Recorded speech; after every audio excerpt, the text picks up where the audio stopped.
What if I were to suggest that you play a key role in the awakening world? And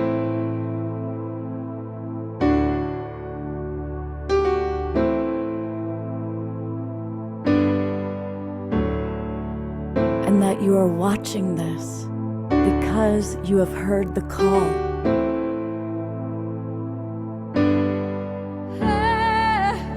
We can start right now by opening our hearts and minds.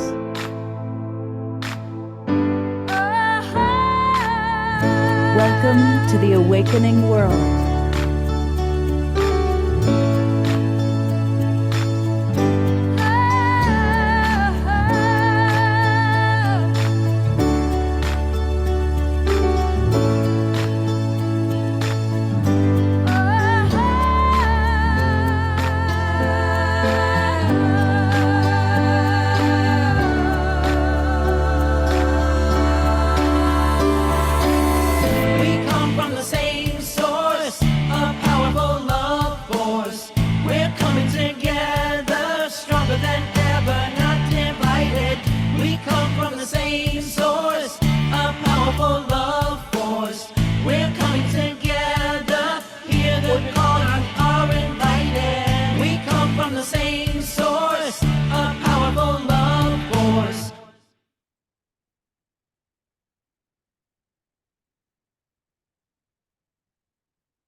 Good evening, everybody.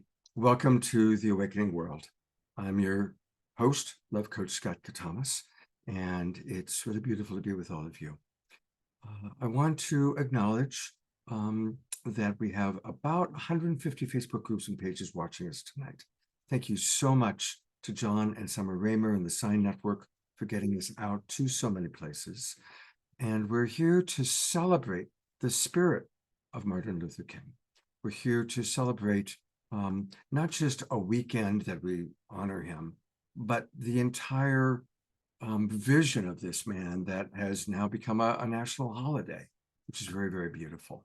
And so we're going to hear from some of my favorite people that I have tremendous respect for, sharing how the vision of Martin Luther King inspires them. And may we all kind of share with that, learn from it, and grow from it. I want to show you who's going to be with us. We have as our keynote speaker, Shariff Abdullah, and he is one of my favorite people to speak to. This man has traveled, if I recall correctly, it's 85 different countries. I probably have the number wrong. Give or take the 5 or 6 he's visited in the last month. But he travels all over the world and has a true understanding or exploration of humanity. And I just so respect Shariff's wisdom and his humanness. So thank you, Shariff, for being with us. We also have with us Dr. Marty Casey, who always brings so much passion to everything she does. And she is the founder of the Ungun Institute. She is making great, great work in the world. And she's working at the White House now. So thank you, Dr. Marty, for being with us. I know you are also somebody who's always traveling all over, doing amazing things. So it's great to have you with us. Thank you so very much. And it's a Saturday night, so we always have wonderful music. And tonight, I'm really, really happy that Nina Grae, one of our favorite musical artists, is back with us. And she's just moved to New York. So she brings a little bit of California flavor usually, and now New York flavor. And most of all, just one of the great hearts and one of the great voices. Nina, thank you so much for being with us. And yet there's more. Shadiah, Dr. Mama Ivy is with us, and she has some wisdom to share. She has a sound bath to provide us with, a sound meditation. She's going to be our transition point to the tribute that we're planning on doing for our dear beloved Shri. And I guess I'll mention that before I mention the other people that are going to be with us. Most of you may know by now that our beloved brother, Sri Ram Ka, very suddenly got ill and passed away this week. He and his beloved wife, Kira, have a global community. They've been on this show many times, going way back. to the Saturday Night Alive days. I know that many of the people that are part of the Global Peace Tribe community, are part of their community, were all in shock over his passage, and we are going to have a tribute to this beautiful, beautiful man later on tonight. And a big part of that tribute is going to be one of our other musical artists who's with us, Fanny Starchild. Fanny, of course, knew him personally, played at his retreat in Los Angeles, and she and her harp will be with us tonight. Also with us for a big part of this tribute, our wonderful friend, the wild monk of the Mystic Monastery, Jerry Anderson. And when Jerry learned that Shri was ill, he flew down to Ecuador to be with Shri. So Jerry is going to kind of give us a report of what took place there. And so we're really happy that you're with us. Thank you so much for being with us, Jerry. And we're going to start our show in a moment with Reverend Rhetta Morgan. She was just on the show a few weeks ago. She is also a bright light, a member of the Evolutionary Leaders Network. I get to collaborate with her as part of the Artists Catalyzing Evolution, and she's going to share with us how Martin Luther King has inspired. She's going to lead our evening meditation. So it's going to be a beautiful, beautiful show. We also definitely want to hear from all of you. So please put into the chat box how Martin Luther King may have inspired you in your life. I'm going to want to read some of those from some of you. We want to make it interactive, and thank you for that. So we're going to start off by showing a video, and for those of you who were with us last week, you already saw it, and you will be happy I'm showing it again because it's wonderful. It was created by our good friends Pato and Antoinette. It's a beautiful, beautiful video, and so I think you'll enjoy it. It's dedicated to our beloved brother Martin Luther King, and I think that in that wonderful way that Pato has of just joyfully celebrating. And this is actually recorded. They took his recording, and it also shows the live event that they do every year for Martin Luther King Day. So here we go. Let's celebrate our beloved brother forever, Pato, and our beloved sister, Antoinette, as they share their tribute to Martin Luther King.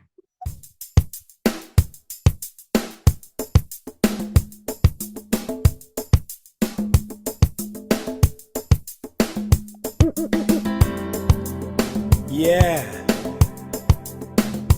This one is dedicated to the King,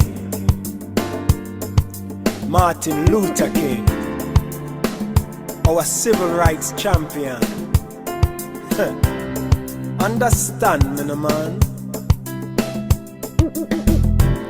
And this one is dedicated to all the people all over the world, to every man and woman, every boy and girl, to everyone who believes that equal rights and justice should apply to all, regardless of our color, class, or creed.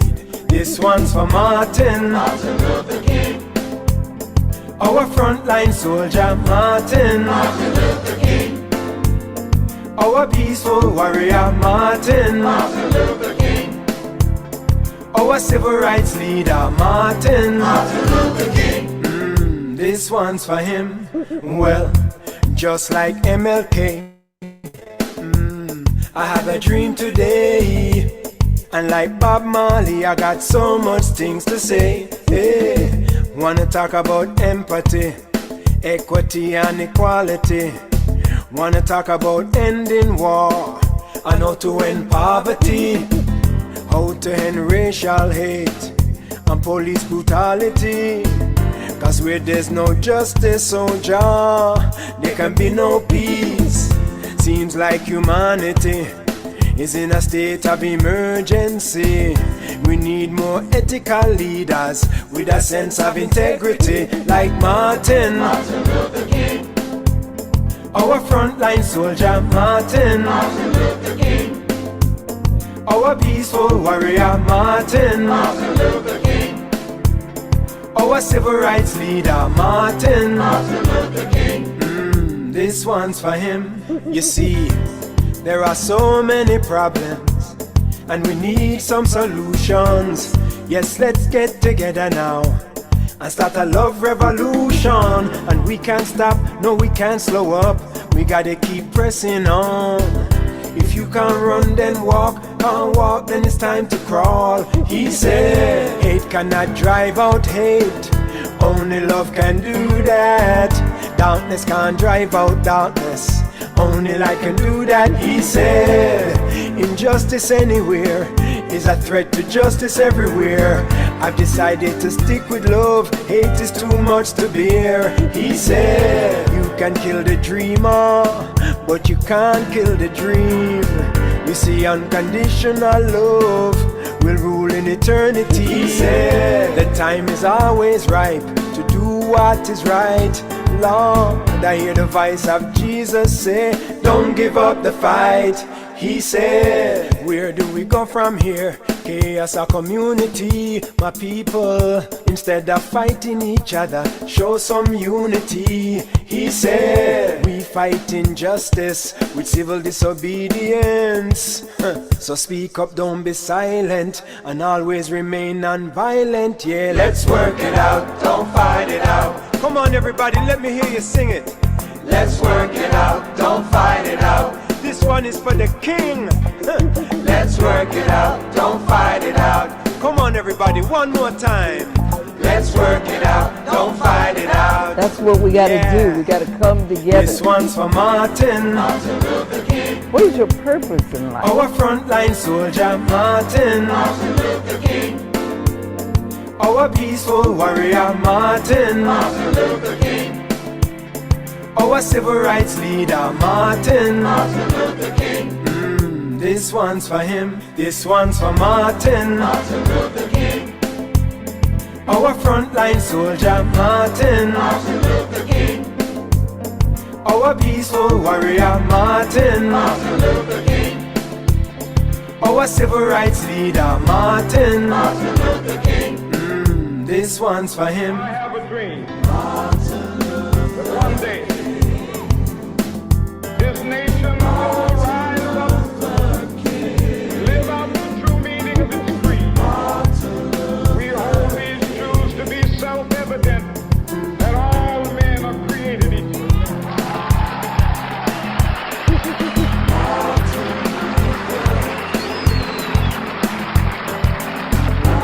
I have a dream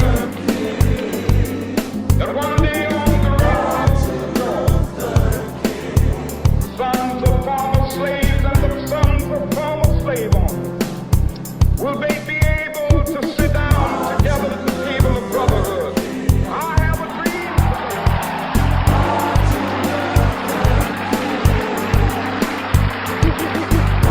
We will be able to speed up that day when all of God's children, black men and white men, Jews and Gentiles, Protestants and Catholics, will be able to join hands and sing in the words of the old Negro spiritual. Free at last, free at last, thank God Almighty, we are free at last.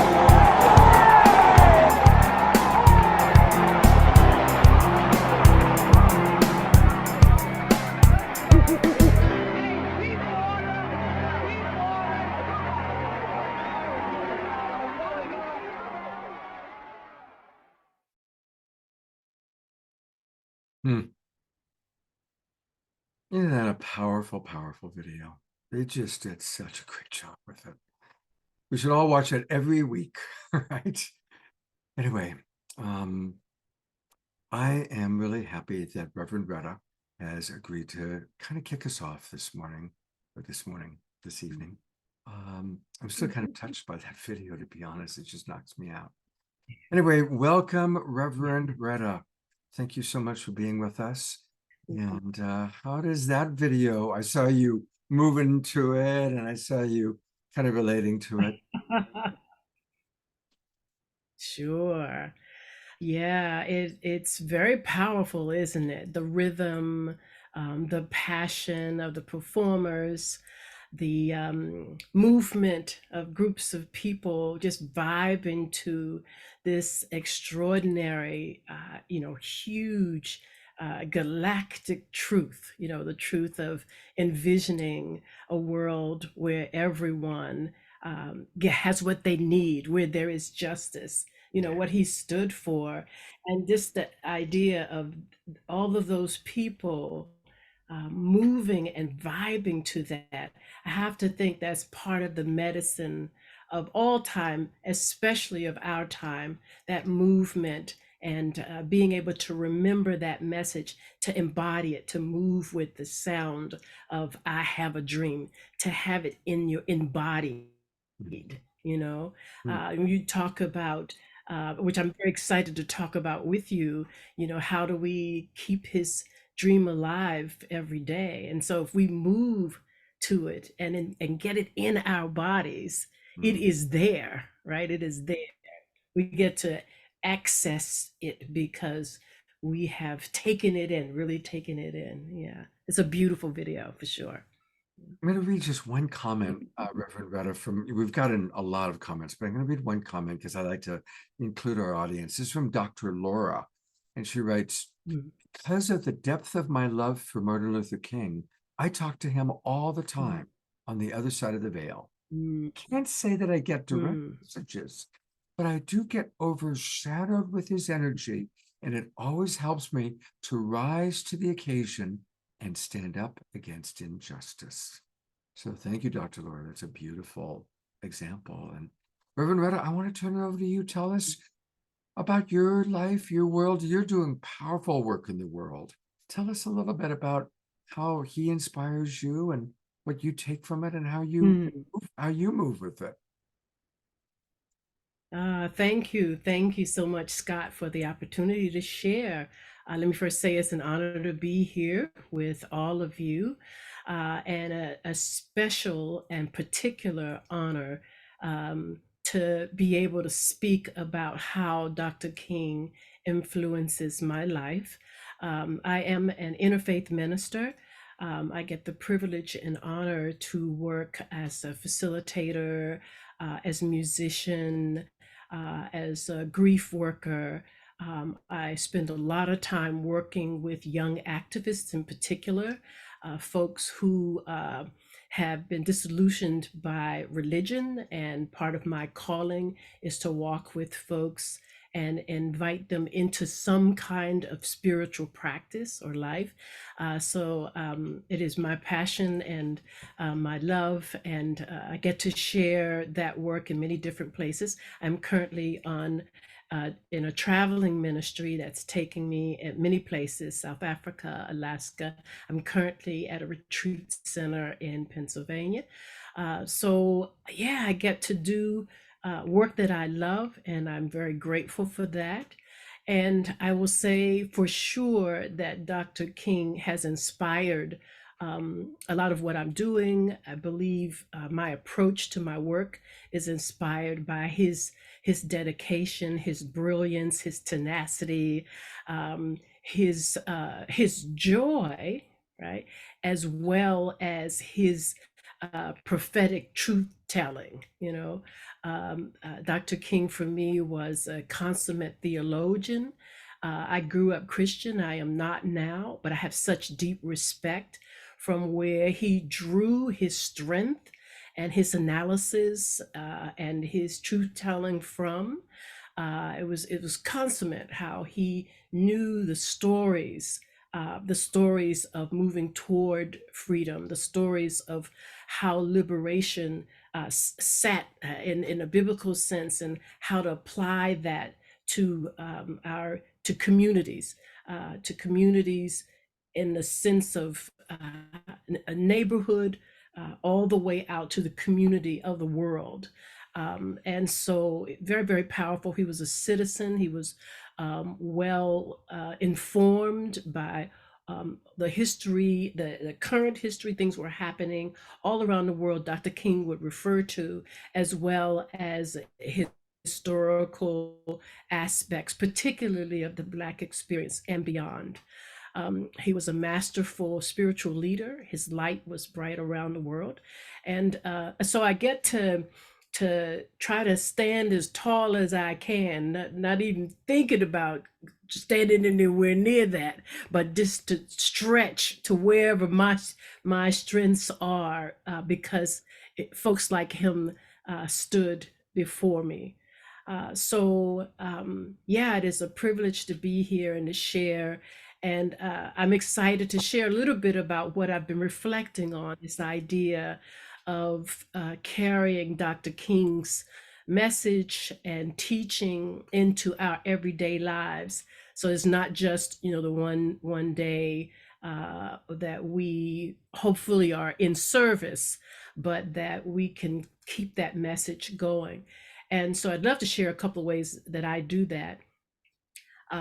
In particular, I find messages that I want to continue to draw from, then I look at some aspect of that every day. So I may read a passage of his, and if it's one that really inspires me deeply, I may read it every morning, a couple weeks, usually something, a couple of minutes worth of reading, so I can digest it and just take it in and allow it to sort of work on me or in me. And if I can refer to that piece of writing at some point during the day in a conversation and that kind of thing, then I know that my consciousness is holding the idea. And I think that it's not just the reading and the memorizing, but it's something about to take it in, like to digest it, that's the word I'm looking for, to digest it, and to then metabolize it in such a way, how it's like you learn a skill, and when you first learn it, you kind of are a little awkward, but once you keep practicing, you get to the stage where you don't have to think about it, you just do it, right? And so that's what I aspire to, is that I remember the teaching and I read it over and over again. I reflect on it. I ask the question, what does this passage mean to me or mean for me at this time? I think that's another important piece. As I grow, hopefully, the teachings have different meanings at different points in my life, right?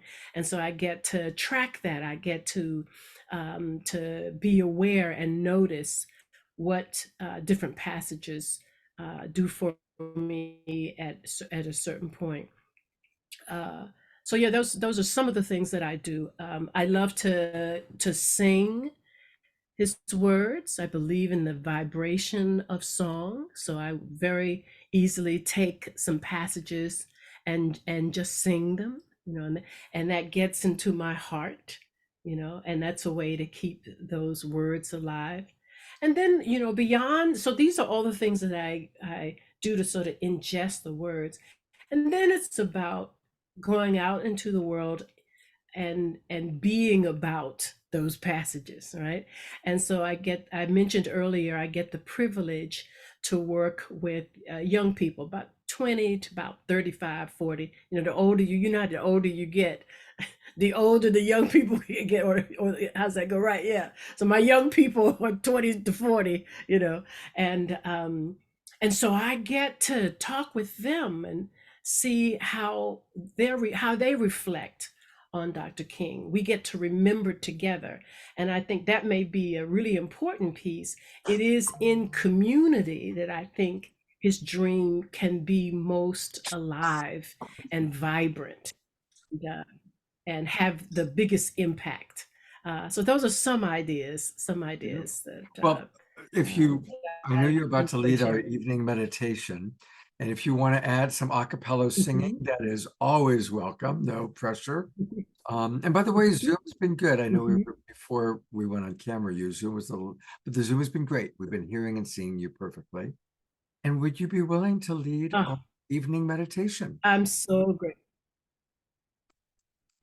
I would love to. So I would invite each of you who is listening in this moment to begin with a deep breath, a deep cleansing breath.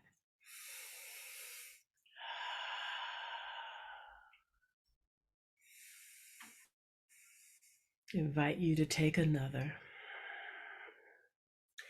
And in the ways that you settle into your chair,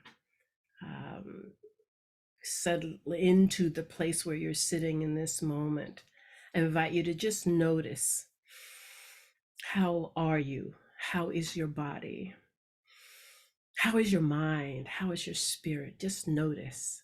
Allow your awareness just turn and inward so that you can sort of scan where and how you are. And I invite you to keep breathing into that.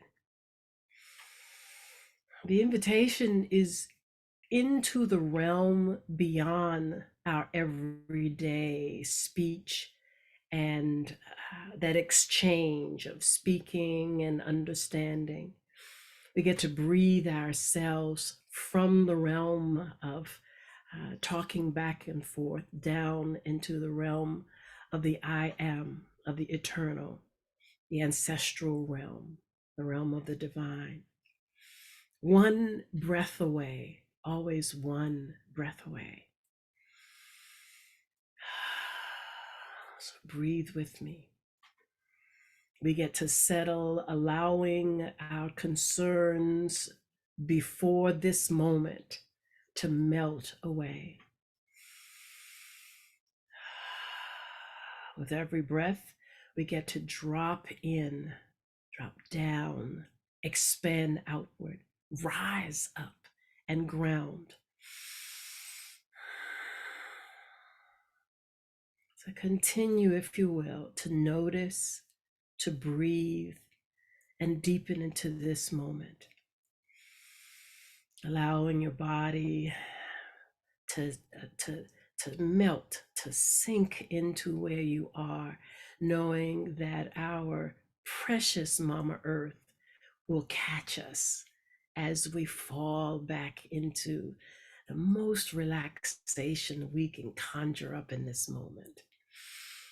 Keep breathing with me.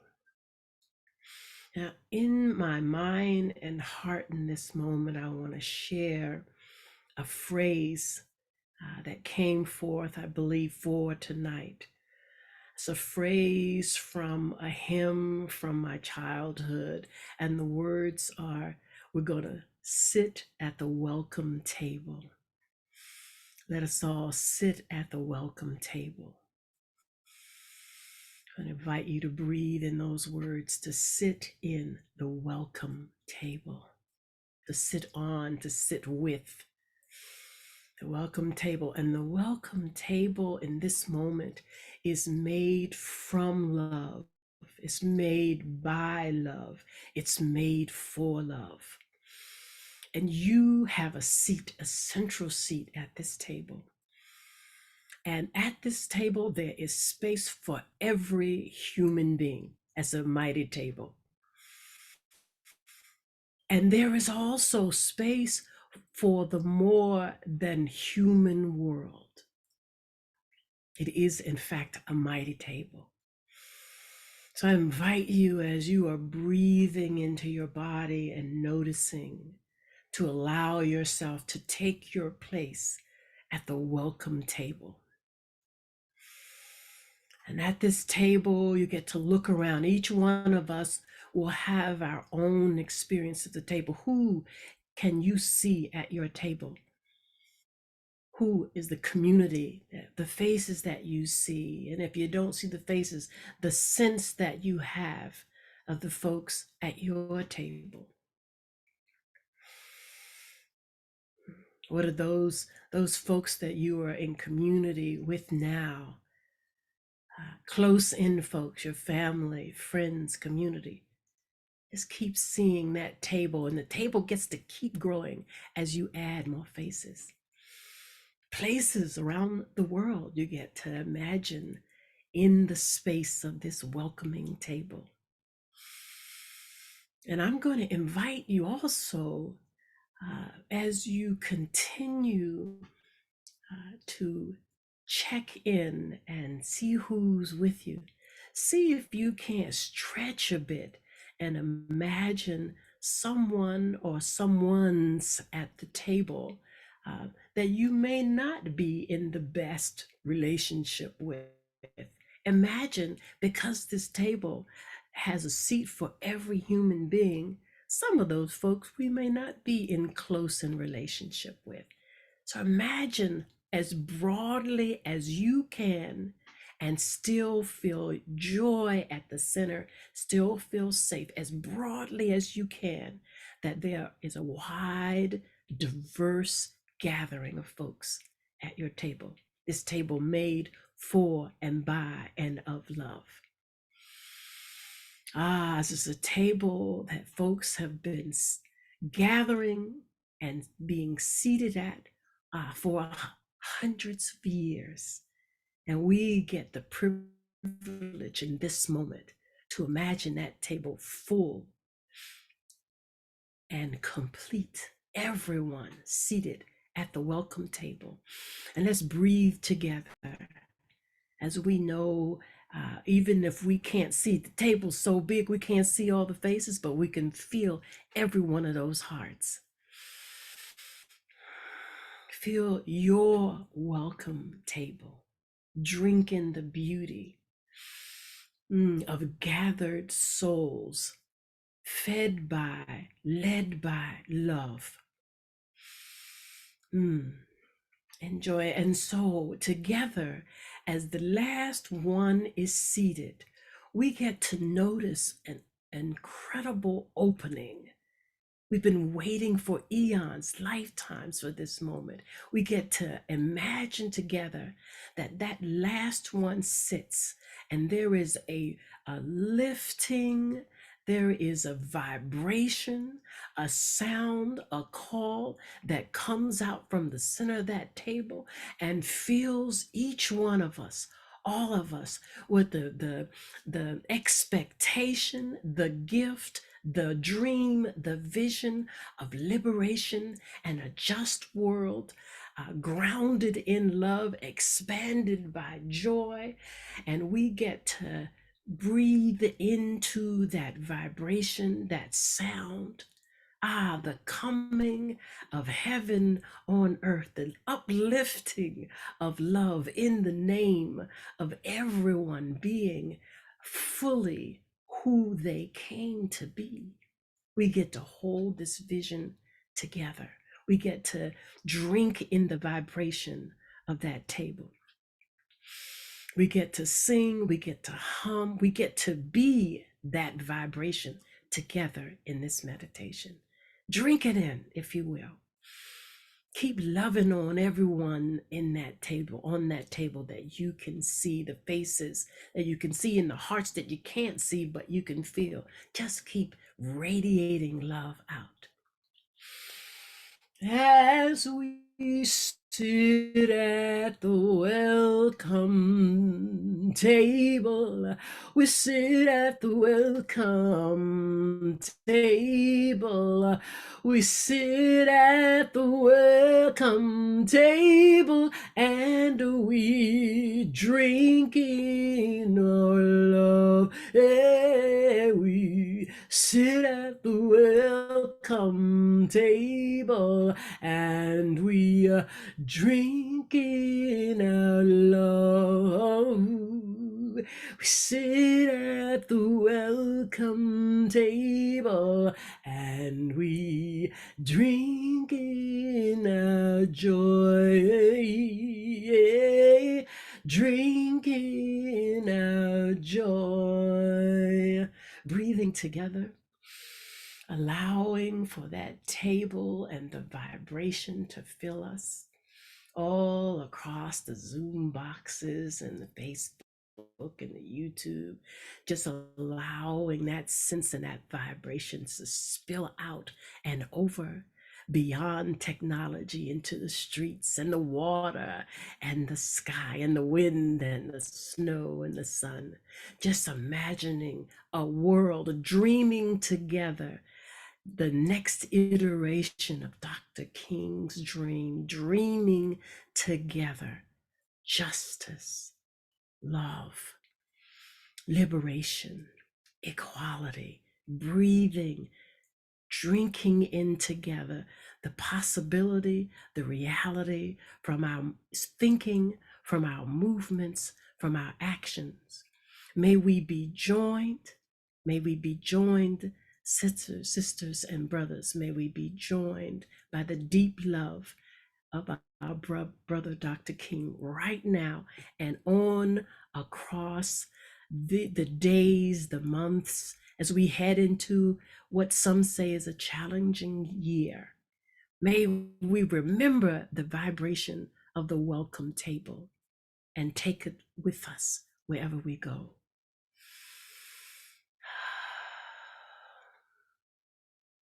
We get to stand, bow to your left, your right, and bring ourselves back into the Zoom room.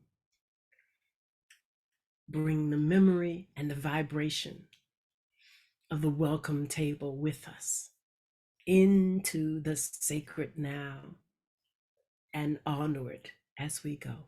Ashe, ashe, ashe, ashe. Ashe.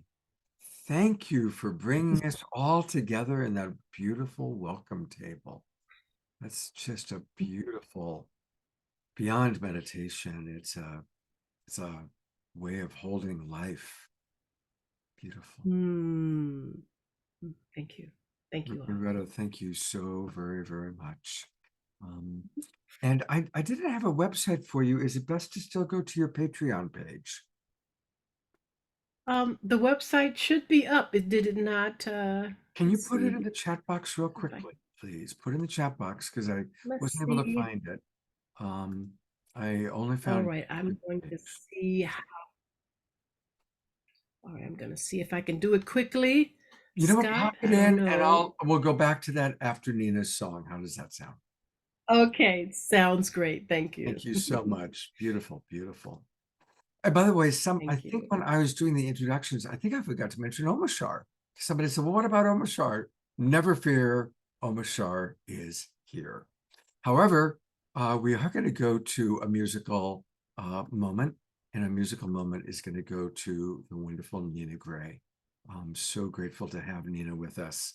Welcome back, Nina. Thank you so much, Scott. And thank you, Rev Rhetta. That was so grounding, so expansive. I feel so open and full of love from that meditation. Thank you. Thank you. It's a real honor to be here. And I really commend the continuation of honoring this legacy and this man and this movement long after last weekend. That says a lot about the intention here. And I was so excited to join this group. I think, from a young age, my father was very adamant about me knowing Martin Luther King's legacy and the totality of his legacy. The fact that he questioned our imperialism and our military and capitalism and issues that for an awakening world, I think we're all trying to reimagine in ways that don't create oppression, that don't create hierarchies, that create sustainability and well-being and thriving for all. And when I think about Martin Luther King, I think about the fact that the movement, when he was part of it, was not a popular movement. In 1963, he was named the most dangerous Negro in the country. And,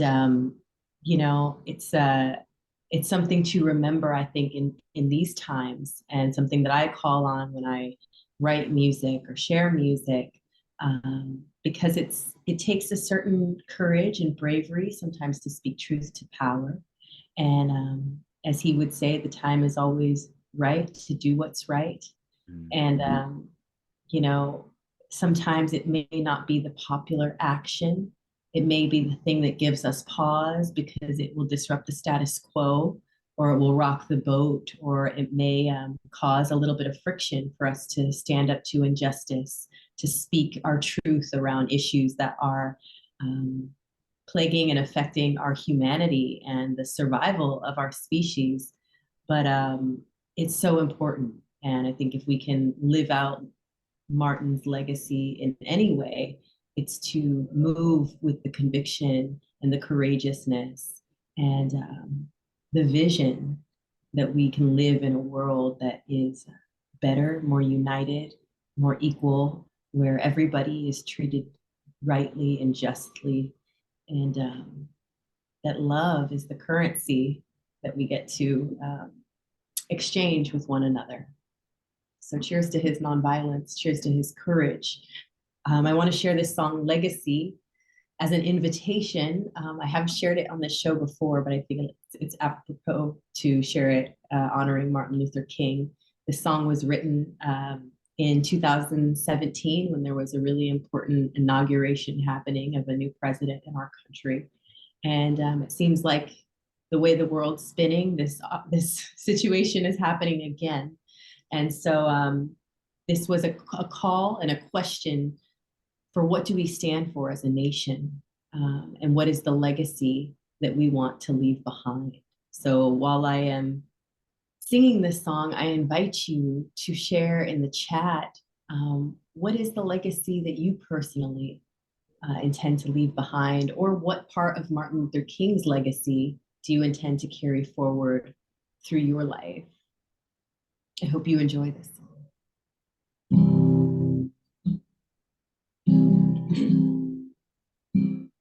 Are you looking to be entertained? Well, I don't know if I can help today. So many questions on my heart, on my brain. No, I don't want to just entertain. Are you looking for distraction? I mean, is that your course of action? Don't get me wrong, there is a time and place for fun. I ain't looking to distract no one. 'Cause there's change brewing, no longer is it deep beneath the surface. The way this train's moving is forcing us to think about our purpose. And I'm not scared to sing revolution. My soul won't rest until we find solutions. It might take all day and night, or the rest of our lives, but it's worth a try. 'Cause in a few years our bodies return to the earth. Our bones and blood will become one with the dirt. And I know you want your moves to matter,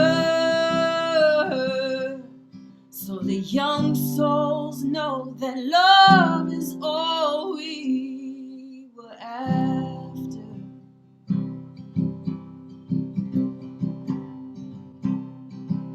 What do you stand for? What brings you to your knees? What do you live for? What are you dying to see? What did you come here for? And what will you leave when you're gone? What lives on is your legacy. What do you stand for? What brings you to your knees? What do you live for? What are you dying to see? What did you come here for? And what will you leave when you're gone? What lives on is your legacy. What do you stand for? What brings you to your knees? What do you live for? What are you dying to see? What did you come here for? And what will you leave when you're gone? What lives on is your legacy. What do you stand for? What brings you to your knees? What do you live for? What are you dying to see? What did you come here for? And what will you leave when you're gone? What lives on is your legacy. I wanna know, what are we fighting for? What are we dying for? do we stand for?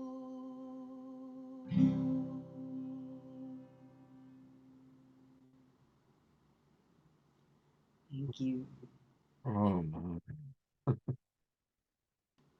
Oh my. Wow. I'm gonna go to gallery view. I kind of taken aback.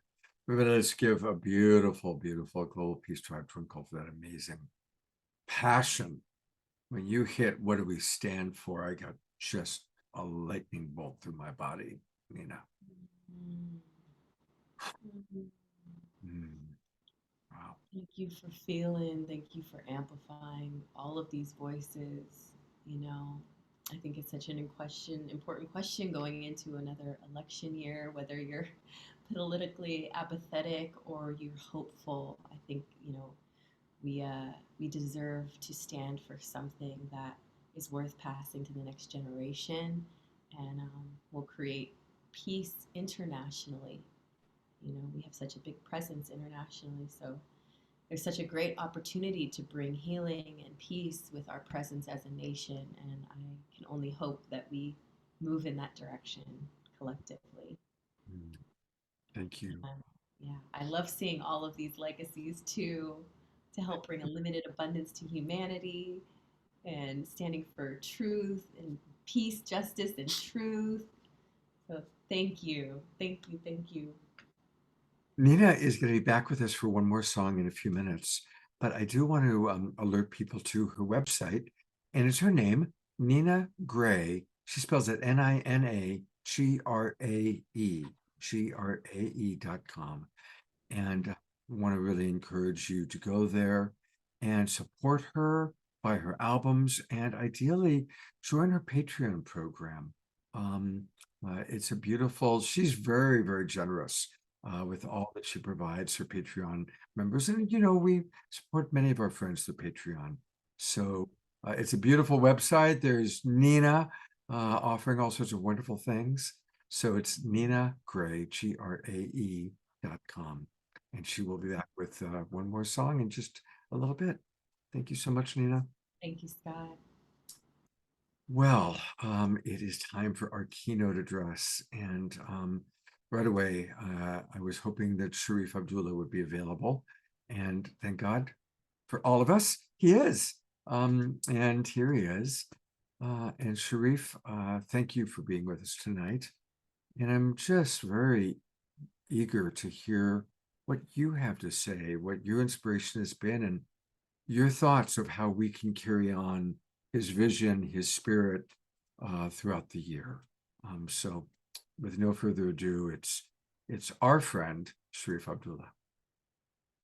Well, thank you, Scott. And it is always a pleasure to be here. Always difficult to follow Nina. I think it's interesting. Nina and I haven't spoken in a number of months, but the song that she just sang is a perfect lead-in for everything that I'm about to say. So thank you for the telepathic connections here. Hopefully this will look smooth. I wanted to talk about, we can honor Dr. King, and for those of us who were of the age that we were actually in, we could see what was happening day by day by day. We could see the difference between setting a goal and then achieving the goal. I mean, the idea was we're going to have civil rights for all, that we will have voting rights for all. And then Congress passes it, and then you have voting rights, and then you have civil rights. Now, we seem to have forgotten that because we don't have those kinds of goals anymore. We don't have those kinds of connections with each other anymore. We don't have those kinds of drives anymore. Um, I went to an early demonstration at for Occupy, when Occupy was doing its thing. And there were people there holding up a bunch of signs, and three signs struck me. One of them said, "Reform the Fed." The second one sign said, "End the Fed." And the third sign said, "Smash capitalism." Now, right there, you've got three completely contradictory goals. They all cancel each other out. And so everything, so the status quo stays the same because we don't want to think about what is it that we stand for. We don't really want to think about what is it that I am willing to spend my life for. I really wish I could say, I'd be lying to you if I said I was with Dr. King the whole time.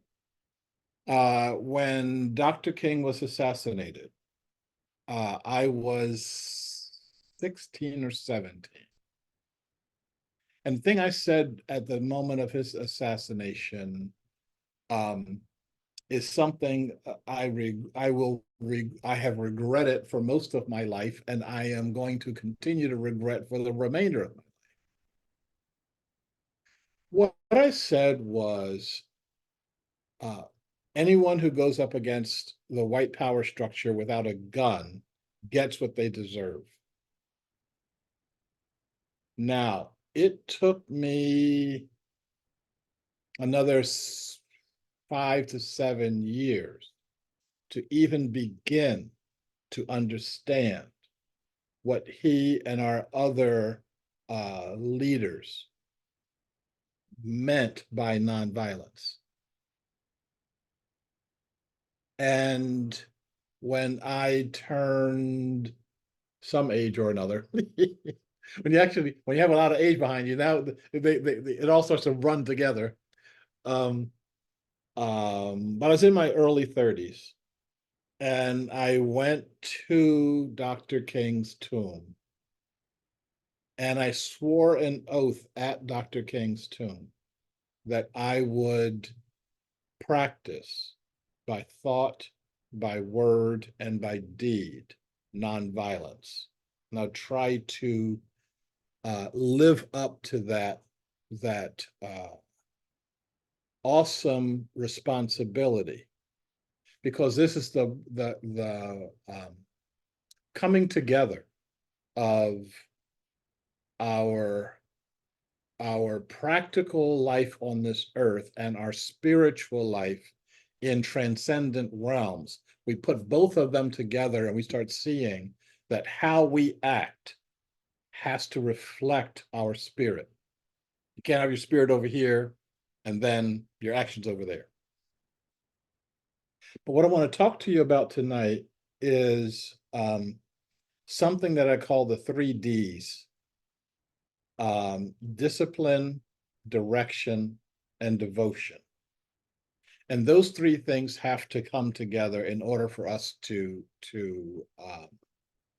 make any kind of a change on our planet. And they have to come together, but they have to come together in you first. In the last couple of weeks, I've been talking to a number of people, a number of young people. Yeah, and young people means anybody younger than me. And they are talking about being burned out. They're talking about being frustrated. They're talking about being feeling like they're not making any progress, feeling like there's not an agenda present. Okay. And when they're talking about all of this, I keep saying, well, What's the direction? What's your vision? What's the vision? Well, I want to see a clean atmosphere. I want to see all of the fields covered with grass. I want to see capitalism smashed. And when we start popping like that, we don't hold the meta vision, the whole vision, the vision of all. So, about 25 years ago, I wrote a book, and it's called Creating a World That Works for All. And for 25 years, I've been holding that meta vision.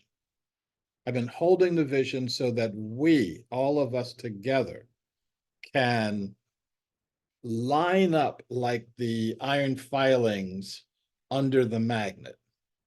So we can line up and we can get a clear vision and direction.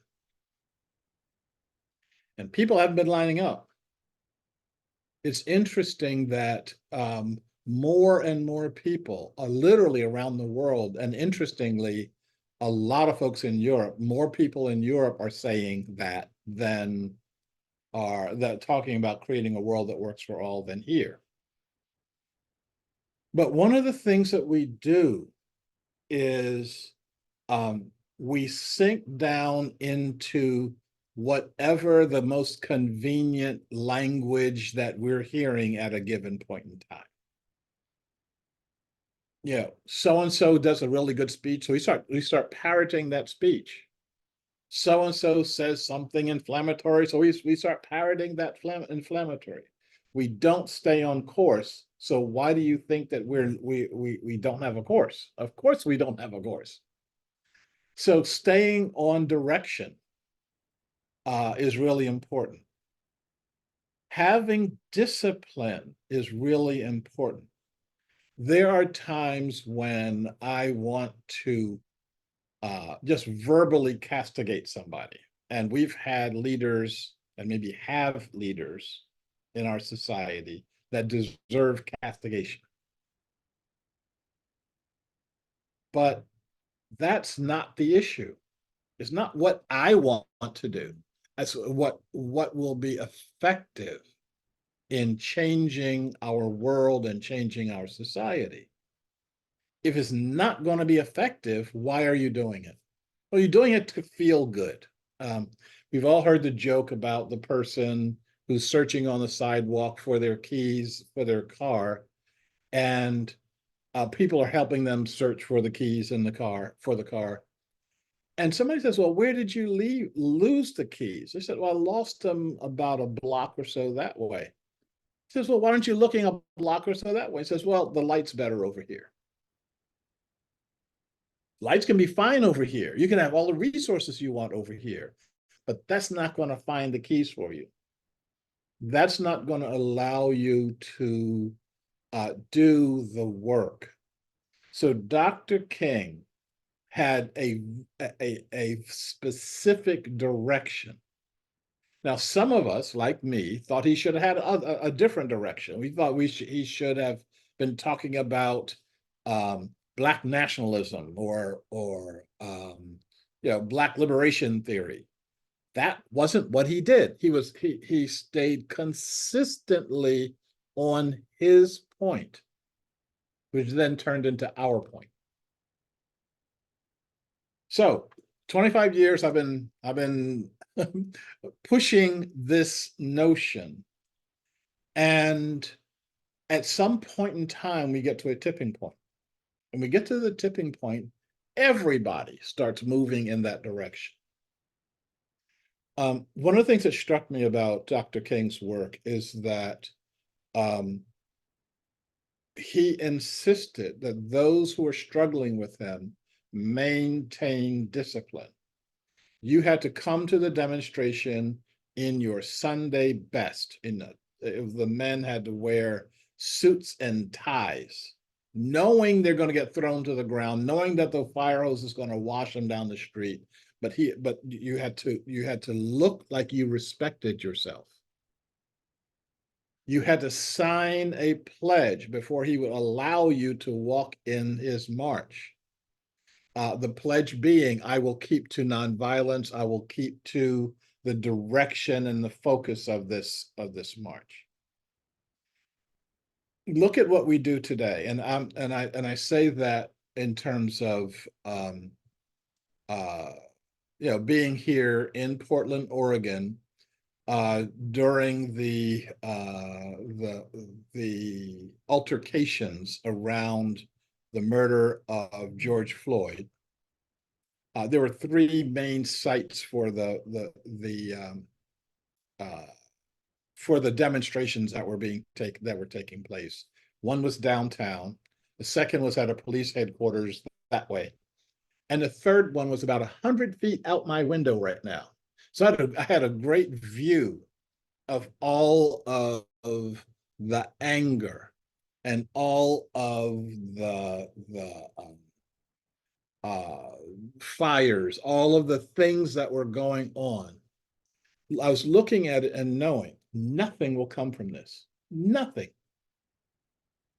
Because we don't have the direction. We don't have the discipline. And the third part that we're missing is we don't have the devotion. Because our spirituality cannot be separated from our actions in the world.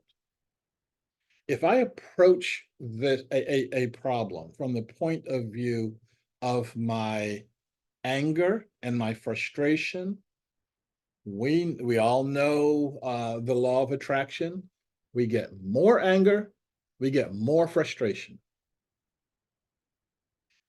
From the first term of Donald Trump, first of all, I said early before anybody was thinking about it, I said, this guy can win. And he can win because I talk to the people who would vote for him. Most of us ignore him. We joke about him, etc. I actually talk to them. And I know what their frustrations are. They sound an awful lot like our frustrations, but we're not talking to each other. I'll say something else. He can win again. And he can do that because all of us are paying so much attention to him.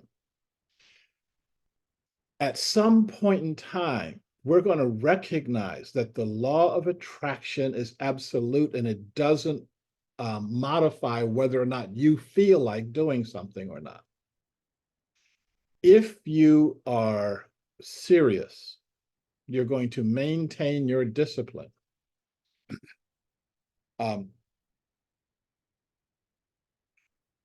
I only have a couple of minutes, so I won't go any further down that road. Devotion doesn't mean, obviously, Dr. King was a Christian. Obviously, Dr. King was not just a Christian, but a Baptist minister. Not just a Baptist minister, but a Black Baptist minister. So he was steeped in his reality. Great for him. The reality that we are creating now is multi-faith, interfaith, and trans-faith. I tell folks I have 4 or 5 major religious traditions I pull from, and then I pull directly from the Spirit. And that is what's going to be the thing that gets us past and gets us through into a completely new way of interacting with each other. In my new book, and I don't even know if that's down here now or not. Oh, if you had any idea what my organization is, it's quite something.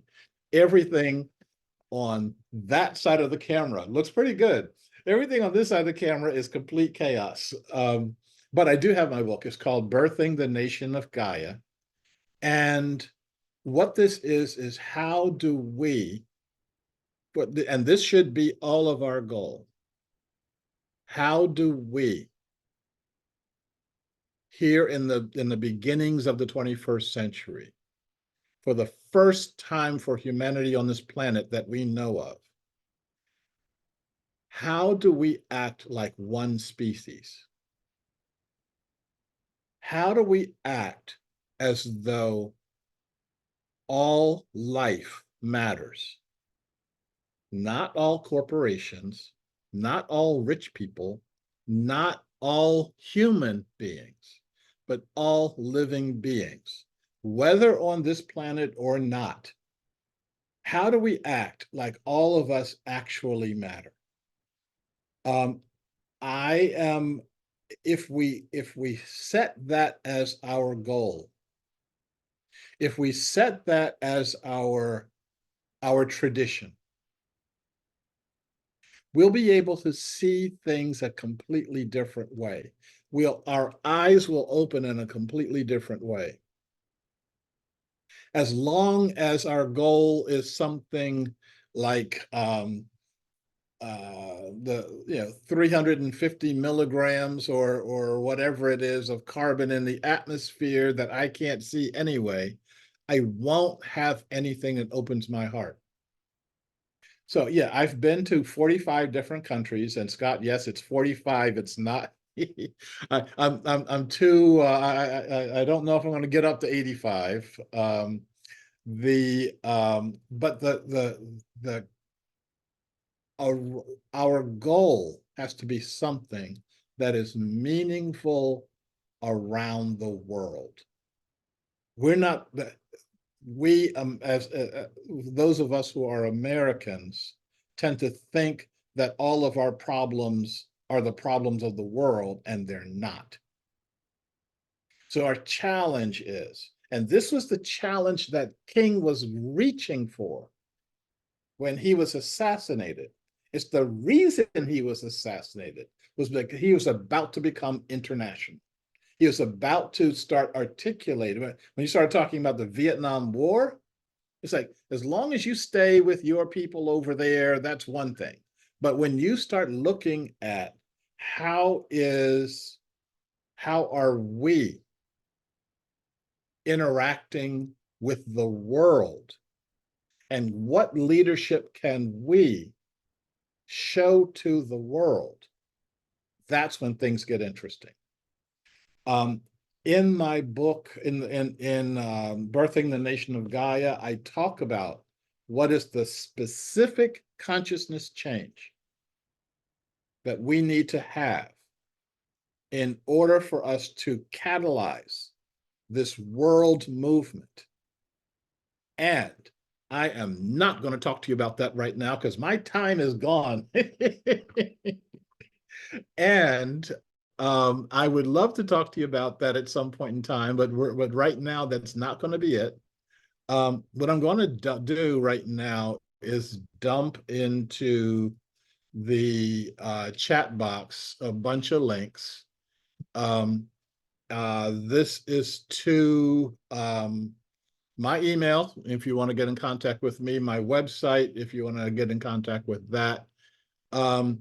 And a couple of my books, and that can get you into understanding what we're about, and understanding the depth of the discipline that is necessary, the depth of the direction that's necessary, and most importantly, the depth of our devotion.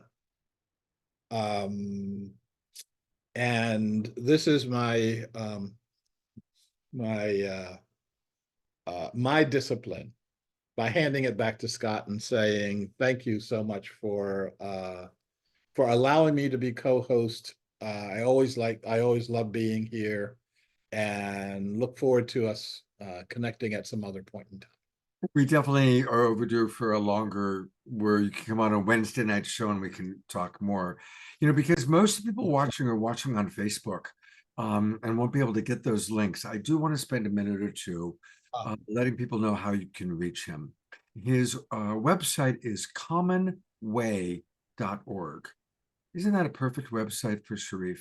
Because he really is dedicated to creating a common way. He's the guy talking to the supporters that we maybe make jokes about. And I really appreciated you saying that. Anyway, at commonway.org is where you can learn all about Shariff, you can learn about Commonway, and you can shop.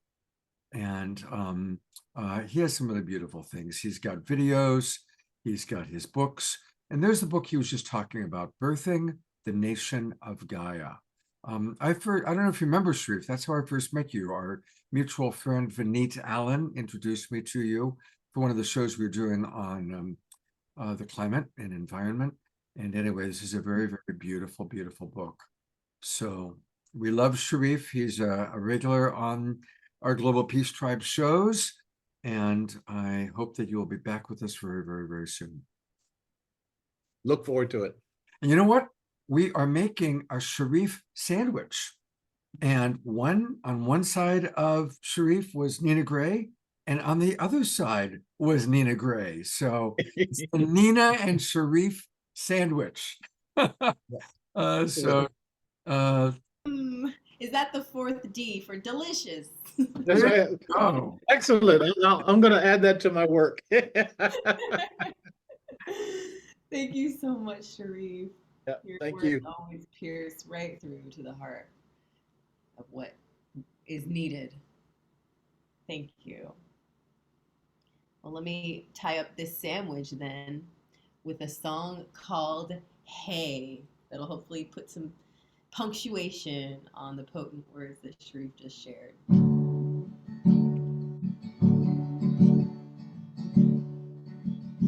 Hey, what if we retold the story? Remember the glory of all of our differences. And hey, what if we rewrote the script? Let go of all that old shit in our heads. And hey,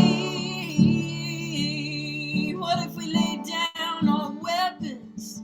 What if we stopped pretending hatred was justified? And hey, what if we raised the bar up, demanded a little more out of our lives? Well, I've always dreamed about freedom,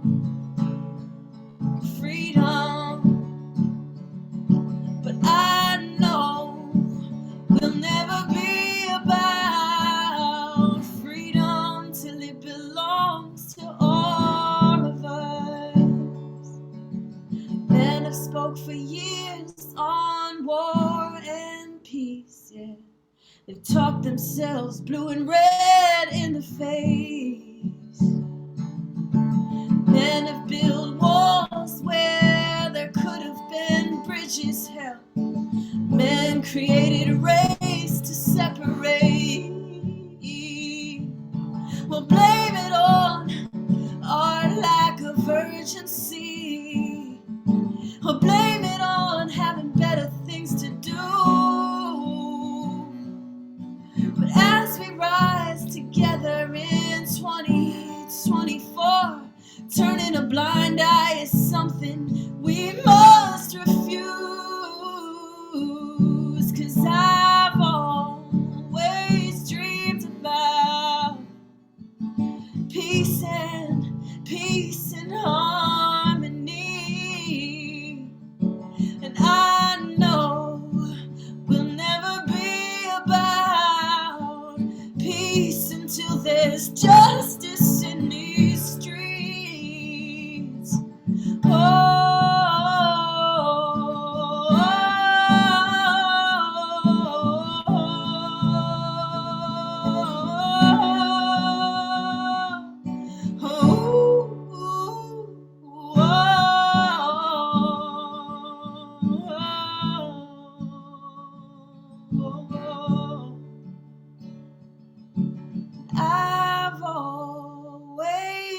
dreams about freedom, freedom.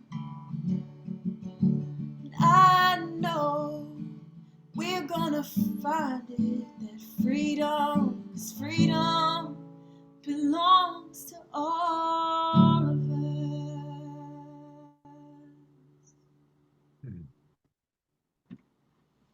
Thanks so much. You know, usually when people are singing, I put the camera on other people. I couldn't take the camera off you. Oh, thank you. Just the passion and the power. You know, the depth of your words come through so strong. I think, you know, as I think about your songs and your videos, and I love the video you played about, you know, love, you know, for all forms of love. I love that video. I utilize it for our shows frequently. But as I really listen to you today, what it is you take your time, your songs are slow, and we hear the lyrics, and you sing with such depth. So your lyrics are really imprinted into our being as we're listening to you. And your lyrics are what this whole show is all about. So Thank you. yeah. Thank you. There's a phrase in artistry that's like you can only sing or share to the depth of the room. And these rooms and this community that you gather hold such depth and reverence for life and such love. So it's such a joy to share these lyrics and these songs here, because I feel like they're really received. Yeah, absolutely. We love you. We love you very much. I love being here. Thank you. Thank you, Nina. And one more time, a reminder, her website is her name, Nina Grae, Grae.com. Nina Grae, GraeNinaGrae.com. And yes, what a time to be alive. Here we are. Here we are. It's happening. We are. You know, there's a lot of wonderful comments, of course, coming in. Susan writes that she's in tears listening to you. Omoshar writes perfect song choices. Nina, thank you. And more and more comments coming in right now. So thank you. Thank you. I want to go to Reverend Rhetta's website. We didn't get a chance to do that because I didn't have it before, but we have it now. And so again, Reverend Rhetta got us up to such a wonderful start. And her website is also her name, Reverend Rhetta, RHETTA.com. Reverend Rhetta, RHETTA.com. So that's where we can, you know, learn more about her, the wonderful work that she's doing, her offerings, her heart revival work. I know a little bit more about that because we're part of the Artists Catalyzing Evolution group. And so we'll have to have her on to talk more about that sometime. All right. We're going to have a very brief Global Peace Tribe announcement tonight. The most important thing is really letting people know that tonight's going to be a longer show because we are going to have a tribute to our beloved brother, Sri Ram Ka, who passed away. And so that tribute will start at the end of the regular show, probably just around 8 or 8:15 p.m., kind of depending on how we're doing on timing. So far, we're doing pretty well on timing. The main thing that I want us to promote tonight is one of our other very significant beloved friends is having a medical emergency. And it's our dear beloved soul sister, Piper Dellums. And I was on the phone with Piper to see, she had a surgery on Tuesday. So I called her on Wednesday to see how she was doing. And I learned that she has some really significant bills that she's going to have to come up with the money for. And I said, well, are you going to have a GoFundMe? And she said, I don't know how to do a GoFundMe. So I do know how to do GoFundMes. I immediately started one for her right then and there, just in time to announce it to the Unity Earth group. So some of them donated.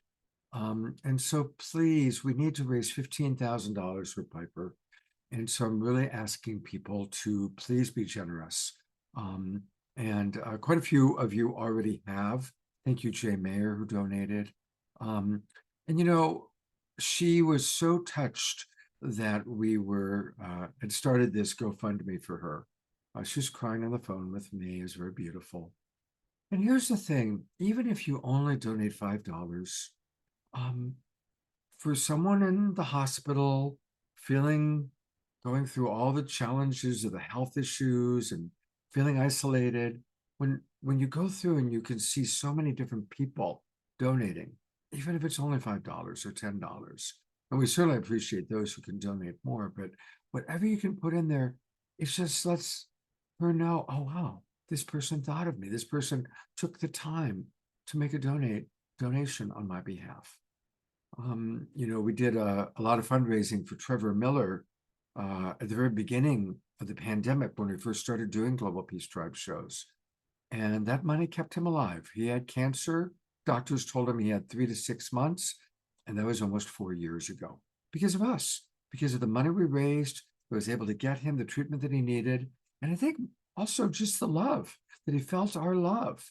And I just sent out a note to the people who supported Trevor. Whoops, somebody is sharing their screen, and that's not quite what we wanted you to do, whoever that might have been.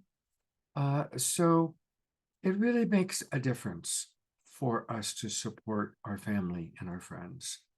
So please do support our beloved soul sister. And she is, God bless her, she's planning on doing a show with us on February 3rd. That's coming right up. And she's like, don't worry, Scott, I'm going to be there. So hopefully let's all hold the vision of seeing her right here. That's what, I think 3 weeks from tonight. And I'm going to put into the chat box where you can put in the GoFundMe. Now, for all of you who are watching on Facebook, since you can't see the links, if you go to my Facebook profile page, I will also post the link of where you can support Piper right there on my Facebook page. So just go to my Facebook page, Scott Katamas, Katamas. I'm the only Scott Katamas on the planet, so you could easily find me on Facebook, and you'll see where you can donate for Piper there. And one more time, just going to bring up the page, that beautiful soul that we love so much. There she is. Let's take a minute, and as we're looking at the photo of Piper, let's just pray for her. Maximum grace for Piper Dellums. I'm going to have a minute of silence, and each of us can pray, hold the vision in our own unique way.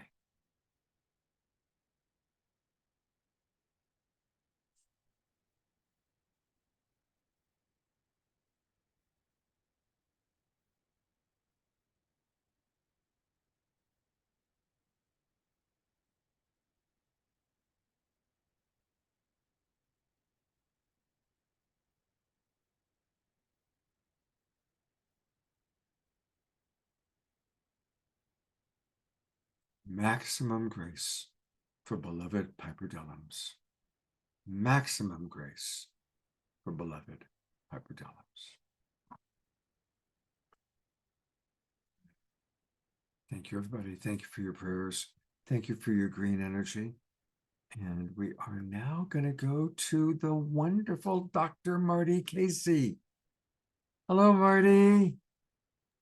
Oh my goodness. Hello, Scott, and to all that are here gathered today. This gathering has been so uplifting, so amazing. I'm excited. I'm so excited. And really, most of all, I'm excited for Dr. King, because I know that a part of his dream, he because he was so busy doing the work, he probably didn't put too much time into thinking about his legacy and what that would be, right? And because his death came so unexpectedly, even though he knew he knew the cost of his life and what was on the line. He knew his life was on the line, but he, of course, like all of us, we never know the day or the hour.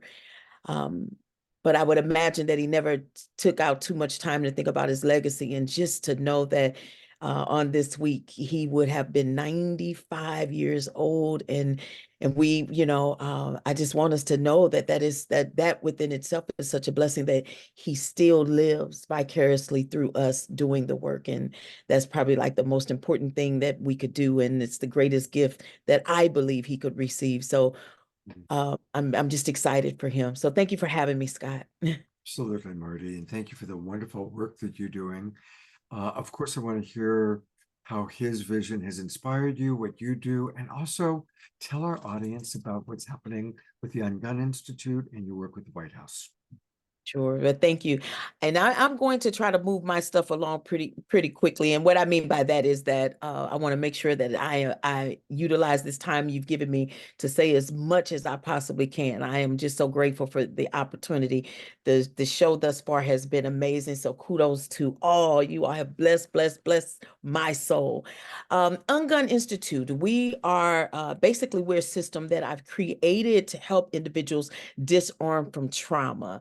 And when I think about trauma, I think about it not just on an individual level, but also on a collective level in terms of our generation, families, our communities. When we talk about trauma, it has no face, no place, or no race. It just doesn't. But what it does, trauma is transferable because it's an energy, but so is healing. And so what we really try to do is really bring it from a space of understanding that we don't have to sit in the things that cause us the hurt and pain, that keeps us stuck mentally and physically and spiritually and emotionally, but we can move past that. You can't change what happened, but you can change how you feel about it. So when you take on a different mindset, which is what I believe that we do every year that Dr. King's birthday comes forth, we understand that we are far away from this day when our families woke up to this headline. That was trauma. That was trauma to be able to see and read that headline that Dr. King was slain by a sniper. And so when we talk about ungunning, what are we ungunning? We're ungunning that trauma. We're ungunning and we're understanding that this man's life was taken intentionally by someone who also was carrying a lot of hurt and pain. Racism is that. Can we just speak on that? That racism is trauma and it's hurt and pain that's stuck. And when it's stuck inside of you, again, a lot of times it can lead to a violent act such as gunning someone down. So ungunning, what are we ungunning? We ungunning what is in the heart of man, because I know if I can reach the heart of man, then possibly I would keep man from putting a gun in his hand.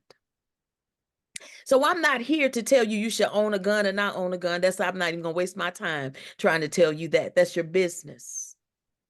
But what I am here to tell you, that if you don't deal with some of the things that you've been feeling for a lifetime, that you're holding in your heart called trauma bullets, it can then turn to violence, and we will continue to lose some of the greatest leaders as we have when we lost Dr. King. Now, when we lost Dr. King, we understand that the body tells the mind tells the body, I'm sorry, what to do. The mind tells the body what to do. Dr. King was the mind of the culture. And so when his life was taken, the body scattered in its own way in its traumatic situations. We ran and we just didn't know how to recover from that. And what we find now as a result of just scattering as a body, not being on one accord, like what Dr. Shariff was talking about earlier, that we got, I mean, everybody got I believe in this and I believe in that and I believe in that and all of us are right. So if we all right, who can be wrong? So the bottom line is, when the body scattered like this in their own beliefs, we lost that core leadership that Dr. King carried. So what I want to spend time today sharing with you, friends, is I want to talk about, because I just talked about this on Monday at one of the Dr. King celebrations here in my city, which is in St. Louis, Missouri. I want to share with you 10 core characteristics that Dr. King carried. Because if we can spread the good news, and as these leaders are asking for our vote coming up in this election year, presidential election year, And I happen to live in a city where we're coming up on the 10th year of post-Ferguson, after Michael Brown was killed in the streets by a police officer. I want us to understand, in order to heal from these traumas that we continue to see every single day, that we're going to have to identify some core things that Dr. King did so well. The first one is that Dr. King had a strong belief in humanity. Now, I know today we like we said earlier, we gotta be inclusive of everything, you know, the animals, the water, the trees, and all of those things. But Dr. King, he had a core belief in humanity. Man is inside of that word. So he didn't say a specific man, a white man, a yellow man, a black man, or a brown man. He said humanity. We got to get back to that place. His beliefs were grown from his values as a preacher, a Baptist preacher of the gospel, meaning that he poured from some core beliefs greater than his own. So it wasn't that Dr. King believed in these things just for his self-serving situations. No, he was pulling from, this is what I believe my God wants us to operate from this place. Today, in our leadership, they choose self. They choose self. As a matter of fact, they don't even choose to be a leader unless it's self-serving. We got to get back to having strong beliefs in humanity. Number two is empathy. Empathy. Dr. King, he empathized for all. There was nothing he was asking for, nothing he was marching for, nothing he was talking about, preaching about, standing for, that it did not come from a place of empathy. He was able to respect the views of so many. Why? Because he took the time out to hear and to see the people. How many of us are dismissing people today because they don't look like us, they don't live where we live, they don't have what we have, they don't do what we do? We don't even bother to hear from them and to even understand why they are asking for what they're asking for. Because I'm not you. He stood in that place of empathy. Number three, he was a visionary. And I want you to be thinking about these and writing them down, because I'm going to ask you at the end to throw in the chat the number one you believe in. Because if we're going to go to the polls and vote for somebody in November, I want you to know who you looking for. What's going to be that core one you looking for? So I'm going to just give you to you one more time. Strong belief in humanity and empathy. And now we're on three. He was a visionary. Oh my God. This one I love, because this is where I operate from. See, being a visionary, he could see the future, even in dark places. That was reality. See, the dark place that when I created Ungun Institute here in my city after the unrest of Ferguson, the reality was police officers continued to kill young Black boys. But I didn't want to just stand in the hurt and the pain of that. I wanted to be able to see the future and the light.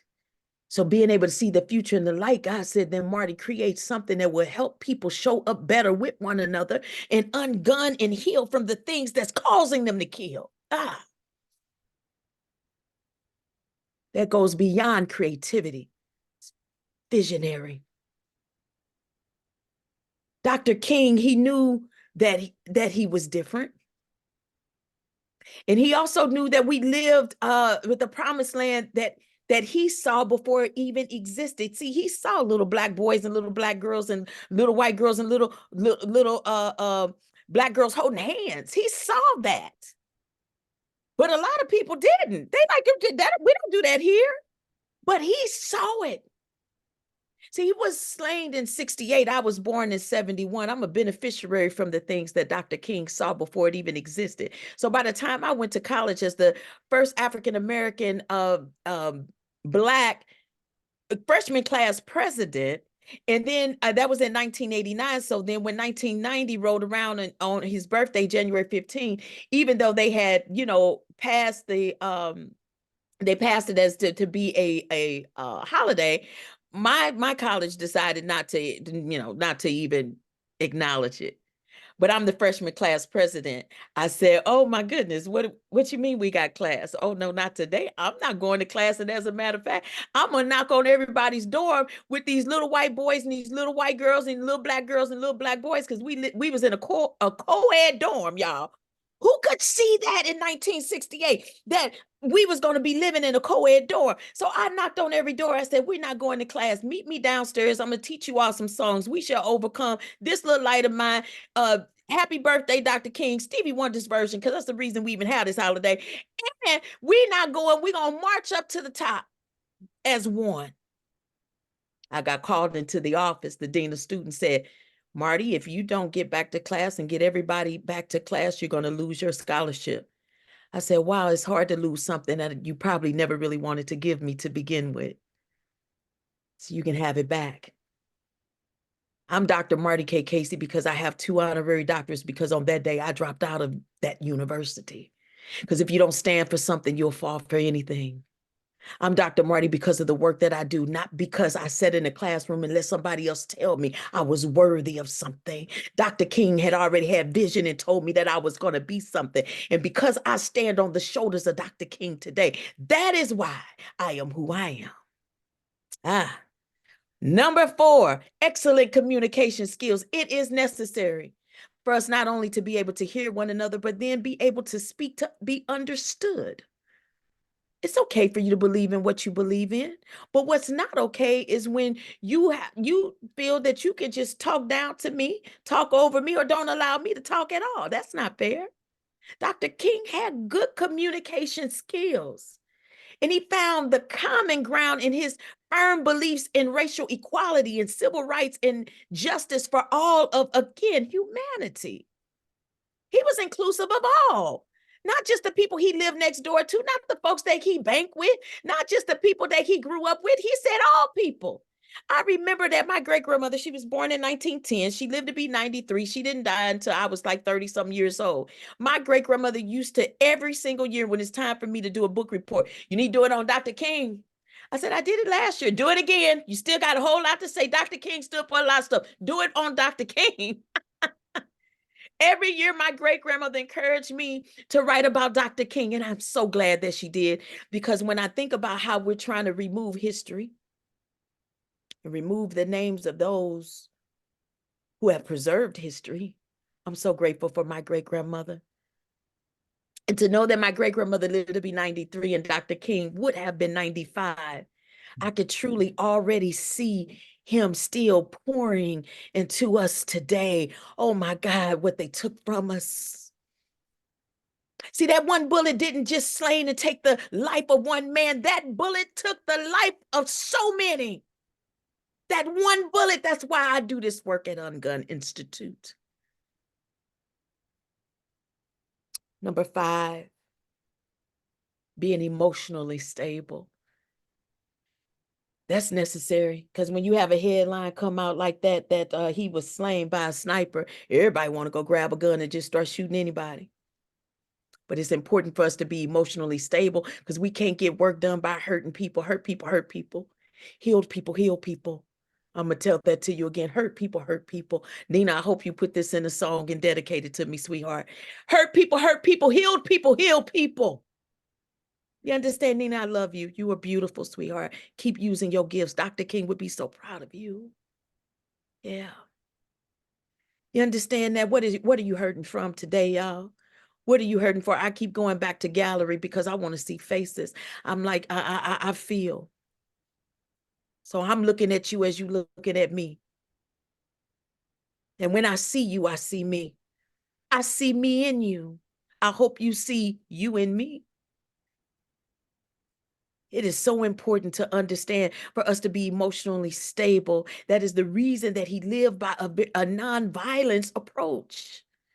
Because he knew that there was no negotiations that could be done on the table anywhere, from a crack house to the White House. Nothing could be done if we was not emotionally stable to be able to hear and see and understand each other. And I don't know about you, but I can't understand somebody swinging on me. I don't know about you, but I can't understand somebody pulling a gun out on me. So that nonviolence approach didn't mean that he was a weak man. It meant that he was a smart man trying to understand and hear so many others. And we're getting far, far away from that.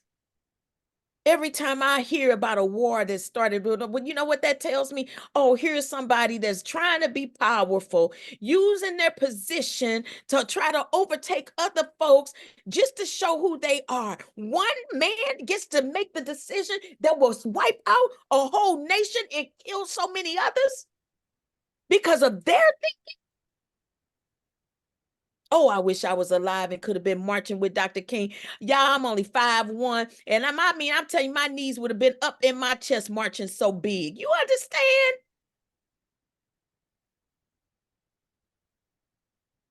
He still today has been the most strategic thinker I have ever read about, because he understood the system in which we was living in. He understood that we could not go up against a nation of people when we have already been an oppressed people coming out of slavery, and now we talking about fighting with what? We don't even have hospitals. We didn't have our own schools. We didn't have a lot of things. What are we fighting them with other than our fists? How long is that gonna last? We can't win like that. He knew it was a system. That's why Ungun Institute is a system. Oh, I'm not just building programs. I'm not just coming up with tools and techniques and strategies. I'm putting it in the system. So if you follow it step by step, we will be able to heal from the things that's been trying to kill us for years, generations. Generational curses broken. Because we got to fight here, not here. Number 6, again, he was inclusive of all people. I don't have to tell you that. Look at this screen. Look at all of the people that's not looking like you. But we here. We decided to come here tonight and be together. You still listening to a short Black woman because you love from your heart. And I love you from mine. We get to choose love. So when we don't choose love, what are you choosing? What are you choosing if you're not choosing love? That's on you to do. Number 7, he was a powerful motivational speaker. That's the reason that we still today, we quote Dr. King's words. We live by them. We put them in songs. We talk about it. We draw from it. We do it all because Dr. King was, he understood that his words held so much power. What words do, they hold power. There is life or death in words. In Dr. King's words, he gave us so much life. He said, darkness cannot drive out darkness, only light can do that. That's what he said. When Dr. King spoke, we heard him. We believed him. Why? Because we seen him walk in those things. We seen him walk in it. Our leaders today, we hear them say things, but we never see it. We don't see them doing what they say. Those are the ones we got to get back into positions of power. Number 8, he was a conflict resolution creator. As a civil rights activist, Dr. King believed that when you are in conflict with your enemies, love and kindness is the best way to convert them. See, that's that strategic thinking again. When you in conflict with your enemies. I got a meeting on Monday, y'all, for some people trying to steal some of my intellectual property. I got to sit at the table with them. I got to think like Dr. King, because I'm in conflict with my enemies. You don't get to steal from me because I am a smaller institution than you are. But I'm going to go in and lead with love and kindness. I'm going to compliment them on all of the opportunities that are before us and how we can come together to work together. I want to see how that can happen because I believe in who you are and what you are doing. I'm going to say it with a smile because that's the best way for me to convert them. Dr. King taught me that. Number 9, he was a team player and a delegator of tasks. We cannot do this work alone. I don't care who you are, what you're working on, you cannot do it alone. And it is so important for us now to start picking and choosing people to be on our team that don't just believe in what we are doing, but you need to have people on your team that's not going to just give you a yes. And they're not going to just say yes to be there to get what they need, and then they gone. You really need to be praying and asking for people to be walking side by side with you because they believe in the mission. That is exactly who Ralph Abernathy was to Dr. King, along with so many, including Congressman, I'm seeing him, he passed away. I got a chance to show him around when he came here to Ferguson. I'm seeing him out of Atlanta. Come on, somebody help me, out of Georgia. He walked with Dr. King on cell. John Lewis. John Lewis. I showed you that film. Yes, Christy, John Lewis, and I'll bring up a picture here later. But I got a chance. I just mentioned 10 years of Ferguson. John Lewis came because of what happened in Ferguson to show his film here at Washington University. Out of everybody they could have called to escort him, they called me. I didn't get a chance to march with Dr. King, but I got a chance to escort and walk with somebody who did march with Dr. King. Who went in the film when they showed the part where he got hit in the head, he fell on my shoulder and began to cry. Congressman John Lewis, it was trauma for him to see it. He relived it from the screen. If you think I don't move today by these encounters that I have had. So when we talk about how do we keep carrying Dr. King with us on a daily, you got to first respect what the man did. And look at what you're trying to do and what can you pull from it to continue to do. Last but not least, again, I mentioned it earlier. He was the greatest strategic thinker. Dr. King's strategic thinking helped him to organize the march, which galvanized more than 200,000 witnessing his iconic I Have a Dream speech. Wow. Wow. I'm also an artist. I write, direct, produce stage plays like Tyler Perry, and I sing or what have you. I've been doing that longer than anything. But I'm mentioning all this to say I call myself an activist. And being an activist allows me to use my artistry to combine that with my activism when I show up. Dr. King, he was good by pulling other artists around him. Mahalia Jackson, everywhere he went, he took Mahalia Jackson and she would sing and she would help to raise money in the churches. Because when she opened up her voice to sing, like Dr. Ivy's going to do in a minute, they just start giving money. And that supported what Dr. King believed in. You all, we're going to have to start financially supporting our missions by giving to others. The last thing that I want to say is the 4 principles that Ungun sit on is give, forgive, heal, and then live. You can't live until you activate the system with giving first. Give, forgive, heal, live. Dr. King gave his life for his mission, for us to be able to hold hands, come on this screen and gather together. And we have to forgive the offenses, including the man that shot him. We got to forgive him so we don't get stuck in that hurt and pain of history. We got to be able to move on. We shall never forget, but we can't keep staying where we are in the hurt and pain.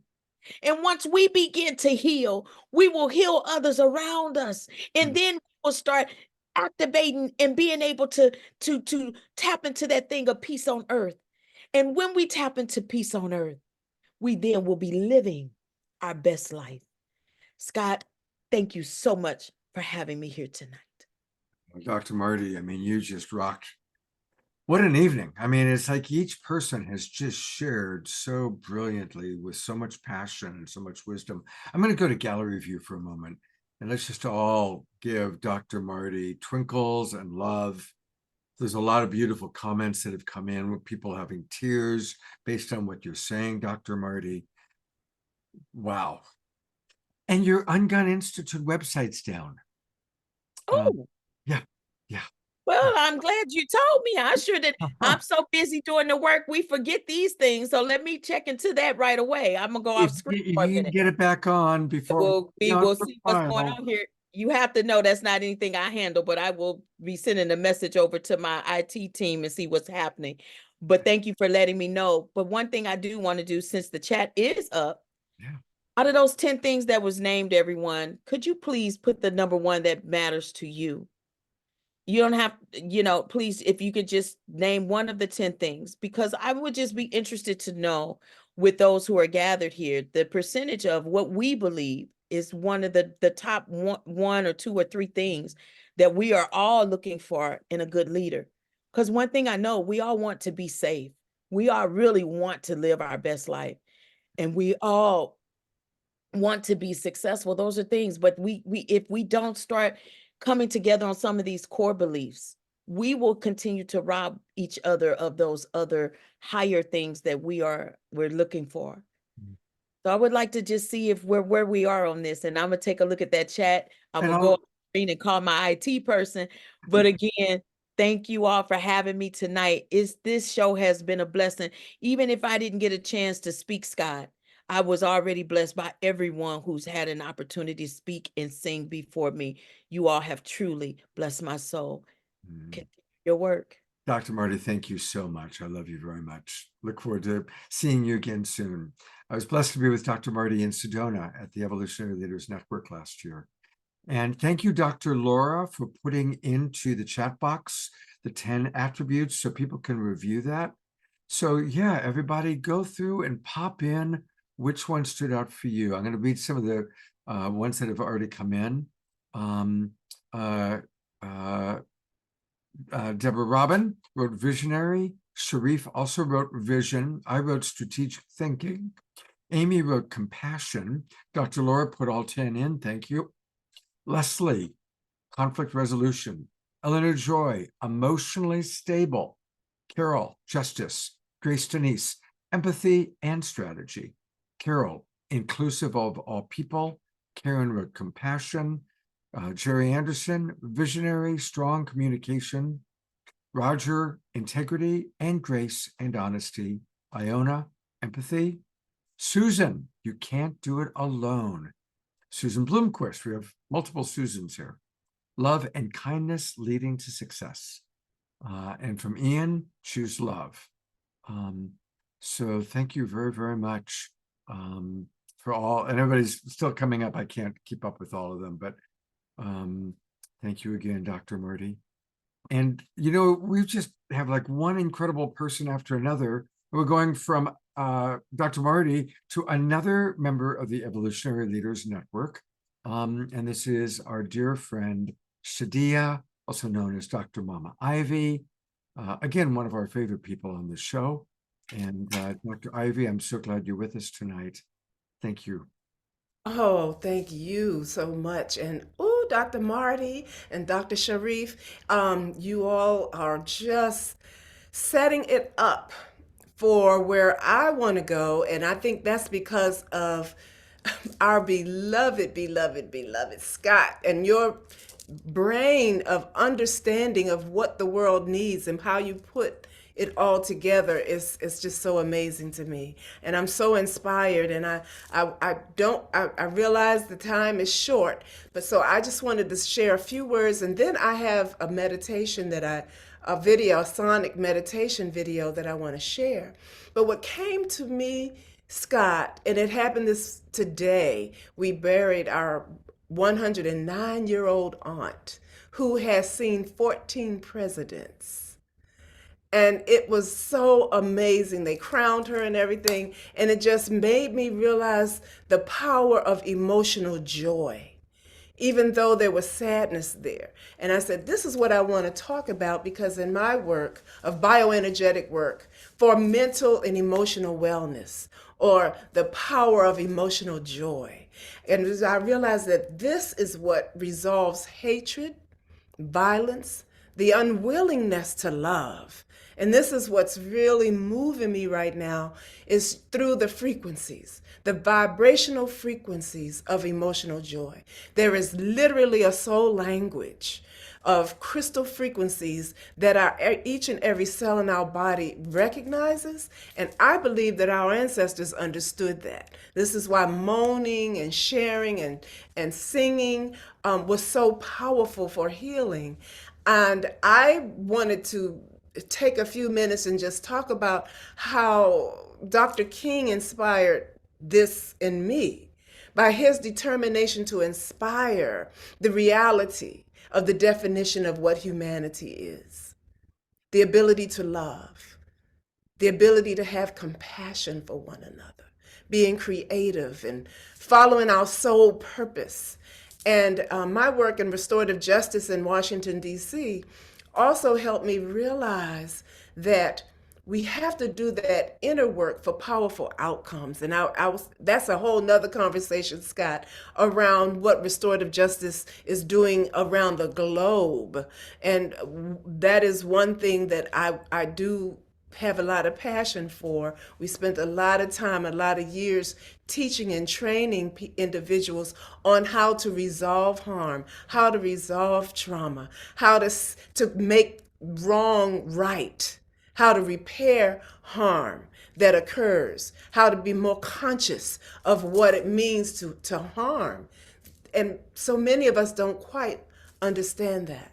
And so with brainwave entrainment, or the work that I'm doing now through quantum healing, is how our thoughts, our beliefs, and our attitudes affect the way that we experience life.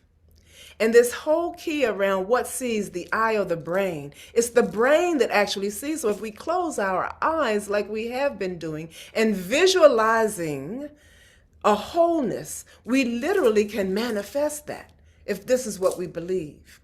And this is why I came up with the concept that I call sound vibronics and sonic mind streaming. Because sound vibronics is a mindfulness methodology. It's designed to use brain wave entrainment with crystalline frequencies in order to shift consciousness instantly.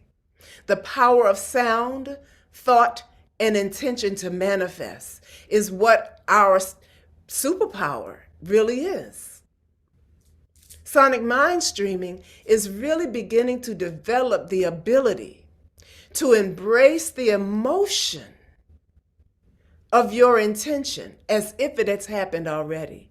So feeling the emotion of the future before it actually happens can shift reality as we know it or as we see it. And someone said earlier, and I don't know who said it, we're creating space for more than the human world.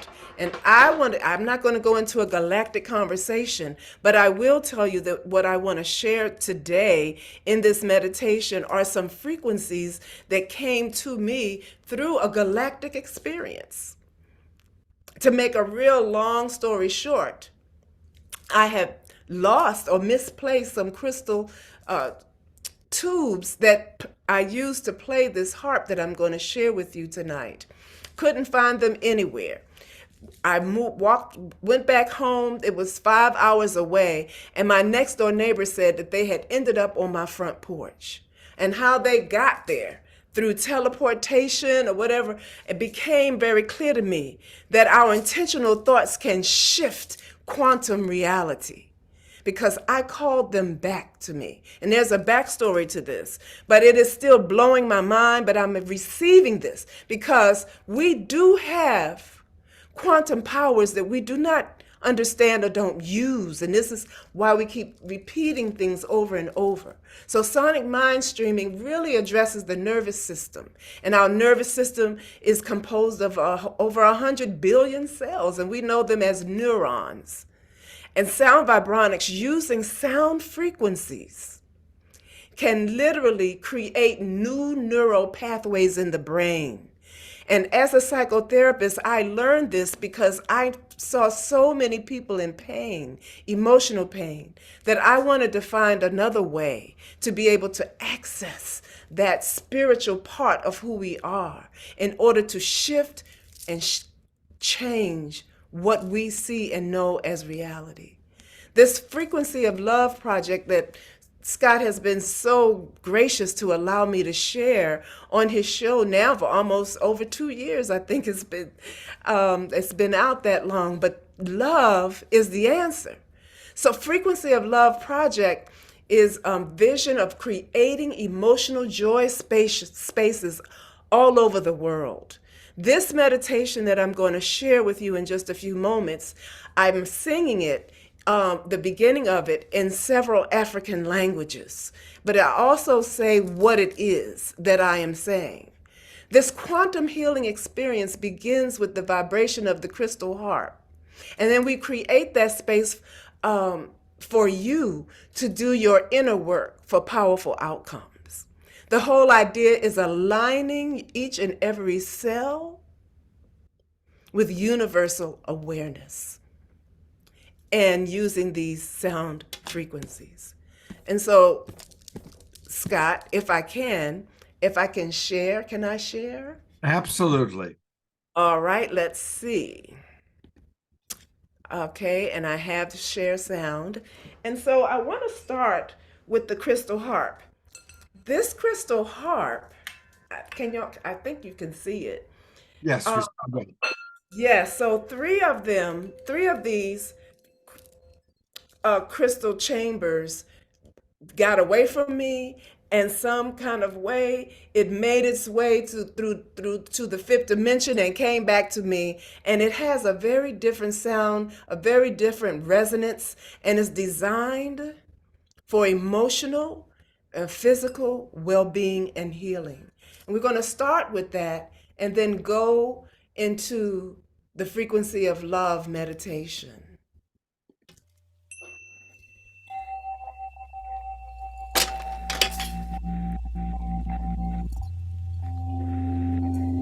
Enjoy this video designed by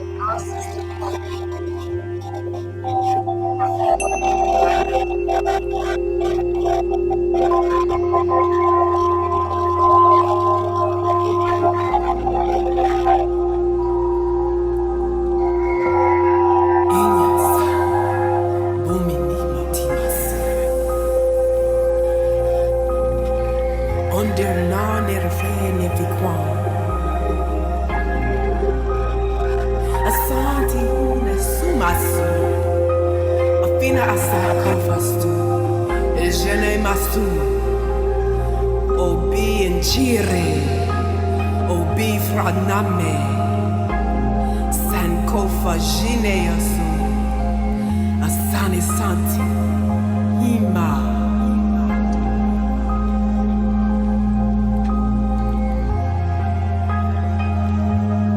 The source of wisdom is understanding.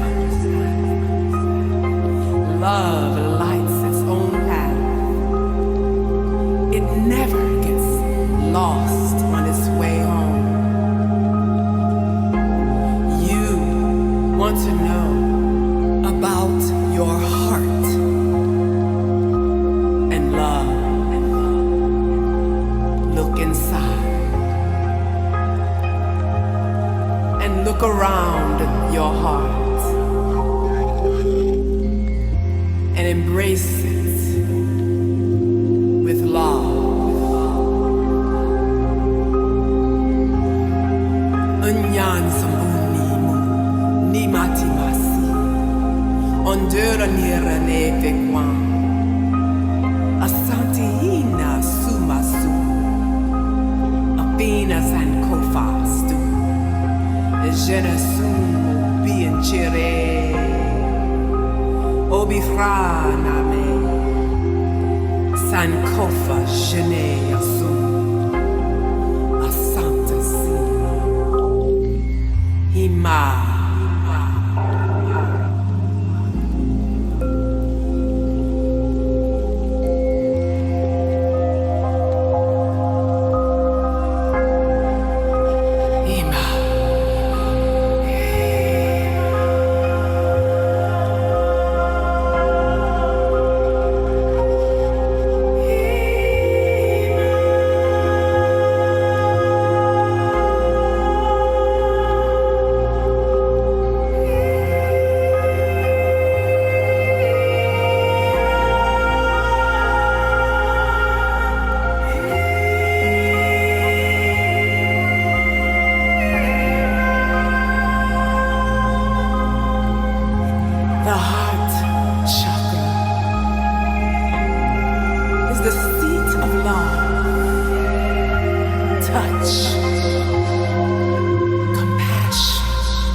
understanding and peace of mind.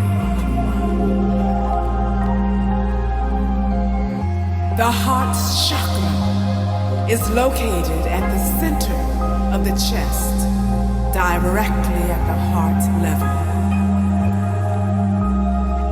I now invite you to bring your awareness to your breath.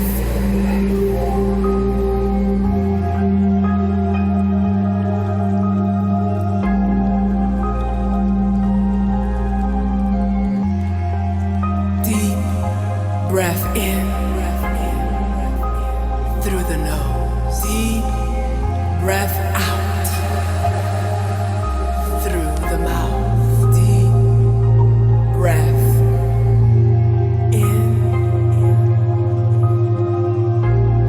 Deep breath out. All stress, all tension, all anxiety and fear are gone.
letting go,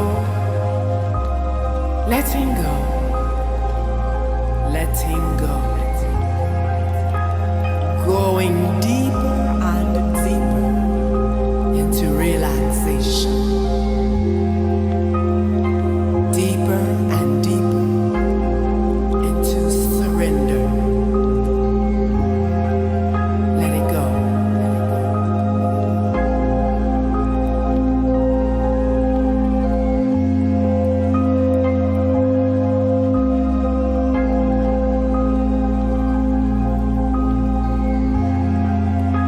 And now bring your awareness to the center of your forehead, right between your two eyebrows, the third eye. And gently close your eyes. Breathe.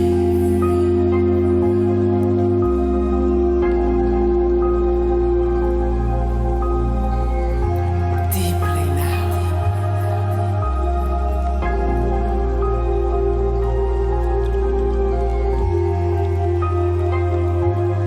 Right in the center of your mind,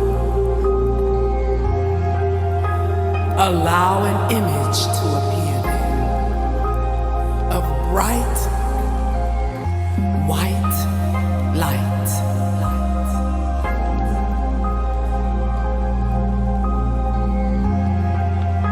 Breathe.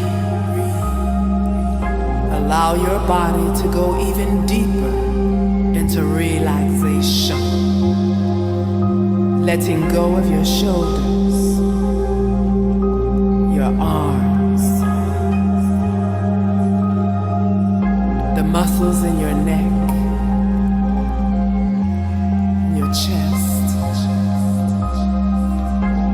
releasing all hold in your abdomen,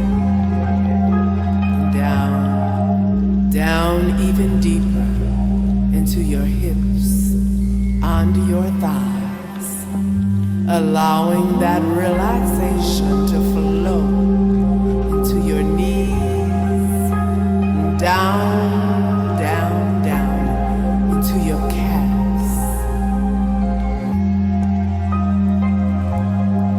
and over your ankles into your feet, and allow that energy to flow through each and every toe,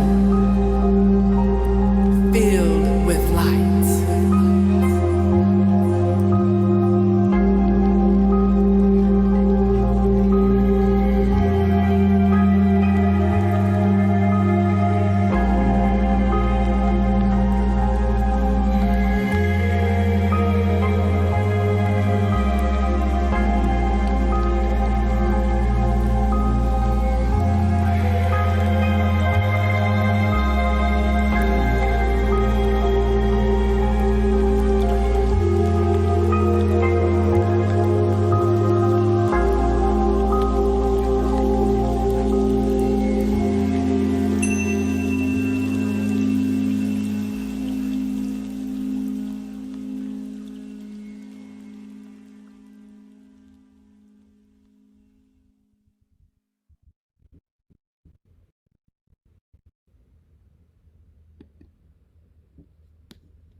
And as we collectively bring our awareness back into this space of where you are sitting or lying, let's begin to allow the body to bring its awareness back into your space. And when you are ready, just gently and quietly open the eyes. And welcome back.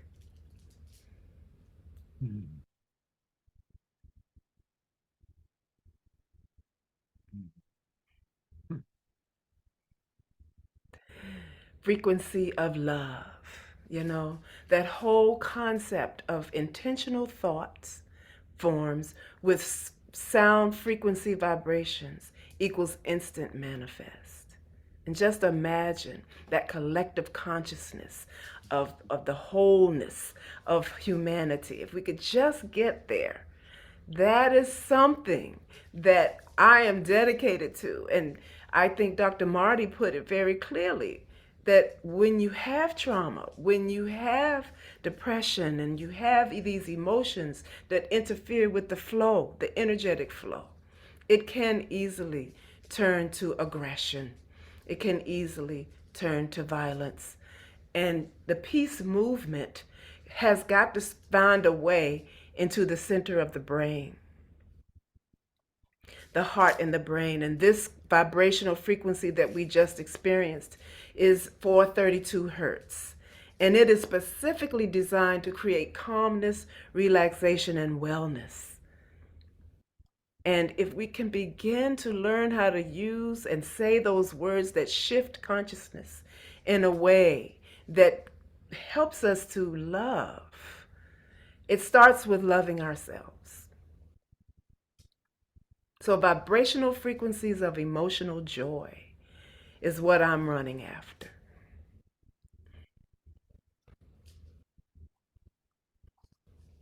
Well, you're leading the way. And all the people that we're seeing on this show are leading the way. Yes. And, you know, the peace movement does begin in communities and small groups of people finding each other. We are the imaginal selves finding each other to create the butterfly of the new paradigm.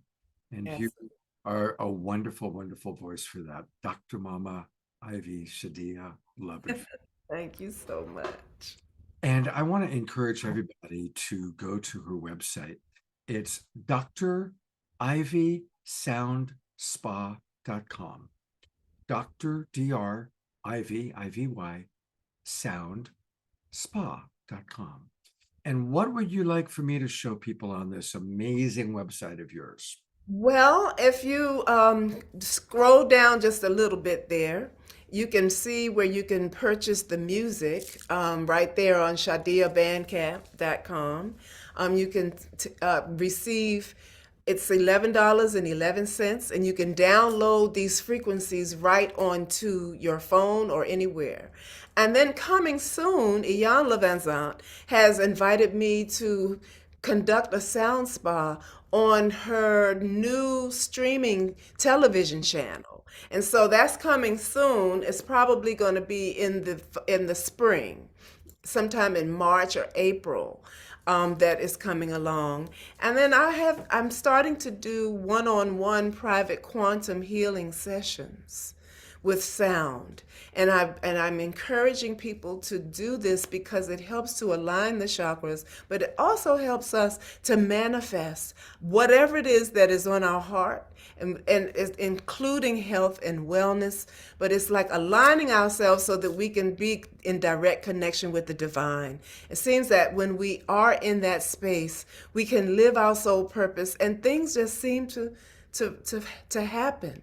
And I'm thinking about Sister Piper, who we did that work together. And if anyone from this broadcast offers $100 or more into the Piper, I don't know, what is it? It's a The GoFundMe for Piper. GoFundMe, that we will actually send that video directly to you. Oh, that's beautiful. Thank you. Anybody, so that one, and we have not even released them to anyone individually, but I would be very grateful for anyone that has a interest in helping my sister Piper, because she helps so many people. And right now she's at a space where she needs our help. And you know, sometimes we don't know how to tell people, okay, I need help. But in this case, we're her voice. You know, I just got a text message from Piper right now. Literally, she's tuned into you at 8:20 p.m. She's writing, I was there, my love, but I'm super emotional for some reason and just can't stop crying today. In fact, I'm going to go to the screen so you guys can see the screen. I'm super emotional for some reason and just can't stop crying today. I was getting embarrassed, but I loved Dr. Ivy, and I'm so blessed that she showed my little film with her meditation. I just love you guys so much, beyond grateful to see so much love. And she sent that at 8:20 p.m. and it's 8:22 right now. So you two were like tuned in. And I'm inviting her to come back. I'm hoping that she will come back in. Yeah. But thank Yes, you yes. so much. You know, what a beautiful community we have. What an absolutely beautiful community we're blessed to have. And thank you so much for There she is. There's Piper. Yay, Piper, we Piper! need you to unmute, darling. Oh, look at her. She looks so Oh, beautiful. oh, we love you so much, Sorry. Piper. It's all right, girl. Your tears are Right. welcome. They are so welcome. Each and every one of your cells is vibrating right now with love coming from all over the world, girl. Mm. And these frequencies work, and you know it. So now we're focused on this. Everyone that's listening, if you can, begin to bring that laser thought of light deep into the cells of my sister Piper and anyone else that is out there that is needing help, that is needing guidance, that is needing love. It starts within ourselves. So we're doing our inner work for powerful outcomes. And let's do it together, and let's put that laser thought right into each and every cell that needs support and energy. And it's as simple as that. We have this superpower. We just have to use it. Piper, while you were logging on, I don't know if you heard, but Dr. Mama Ivy Shadiah is donating her precious brand new video to everyone who donates to you at $100 or more. And Is it the video we did together? Yes, one of them, the frequency of love. Oh, that's when her magic medicine had to teach me how to create digital art for that one. Yeah, that was quite a blessing. Thank you, Dr. Ivy. Thank you so much. I'm really sorry that I'm being so emotional. I'm a little embarrassed. Please, you don't have I'm gonna go to gallery view. Everyone who's appreciating seeing her emotions, give us a thumbs up or a hand wave, right? Isn't that the most beautiful moment of a powerful show, to see this sister that we love so much with us, because she is our beloved soul sister. Absolutely. And your tears are beautiful. Your tears are beautiful. Thank you, Scott. I want to thank our beautiful family. Thank you, Scott, and the entire family that's on right now with the Awakening World family. All of the love and the medicine and the prayers and the energy work and everything that you've been sending my way. So grateful. I'm also doing, it's really deep spiritual work, to understand what I'm holding on to, grief, the grief or trauma or anything that's making imprints in my cellular body. So this is also a gift because I'm able to bear witness to what needs to heal deeply. And I really thank you for all of the practitioners that are part of my family here that are assisting me in revealing those aspects of the journey that I need to blow love and gratitude and forgiveness and grace into. And so thank you. And I love all of you. I'm so embarrassed right now. This was a beautiful evening. Thank you, Scott, for getting me up. And I'm sorry I wasn't available to be there 2 days ago. I'm having my 4th surgery on Tuesday morning. And once I receive that healing has transpired, I have the best oncological surgeon, I believe, in this area. And then we'll schedule what I'm hoping will be the final procedure. And just thank you for all of your love and support continuously. And also, I'm holding space for all of us who lost our beautiful brother. Thank you, Scott, for that beautiful recognition of him. And, we send him to be our guardian, one of the many guardian angels that are protecting and guiding us at this time. So, God bless his family and friends. And we're so grateful for all of the work that he's done in the world. And also, Mama Marine reminded us that we have made it to the age of Aquarius. So I'm really grateful that I lived long enough to see that the moon was in the 7th house and Jupiter was aligning with Mars. So here we are moving into the time where peace will guide the planet. And I'm grateful to be called to be part of that peace. So I send you all shalom and love and gratitude. Thank you. I love you. Love you too. Thank you so much, Piper. And we will continue to track your journey. And thank you for your willingness to come on, even though it's a little shy about the tears. Yeah. But you're gifting us your vulnerability, your humility. We all know what a brilliant artist you are. You're a brilliant filmmaker. You're a brilliant activist. But to see you in your human self is also a gift. It's a beautiful gift. Thank you. And one more time, everybody, please, here it is. The GoFundMe. For all of you watching on Facebook, just go to my Facebook page. I posted it right up there at the top. And right now, let's all donate. And remember, donations of $100 or more. Thank you, Lois. I see Lois is at that level. I know that Jay Mayer came in over that level. So let's all donate. And even if you can't afford $100, $5 is wonderful. Any donation is appreciated. So thank you so much. I just can't believe you set that up for me, Scott. I just can't believe. Sometimes it's hard to remember or even to receive how deeply loved you are, how deeply loved I am. This is such a gift. This in and of itself, I believe, is healing me even more quickly. And thank you for checking on me every day, Scott, every single day.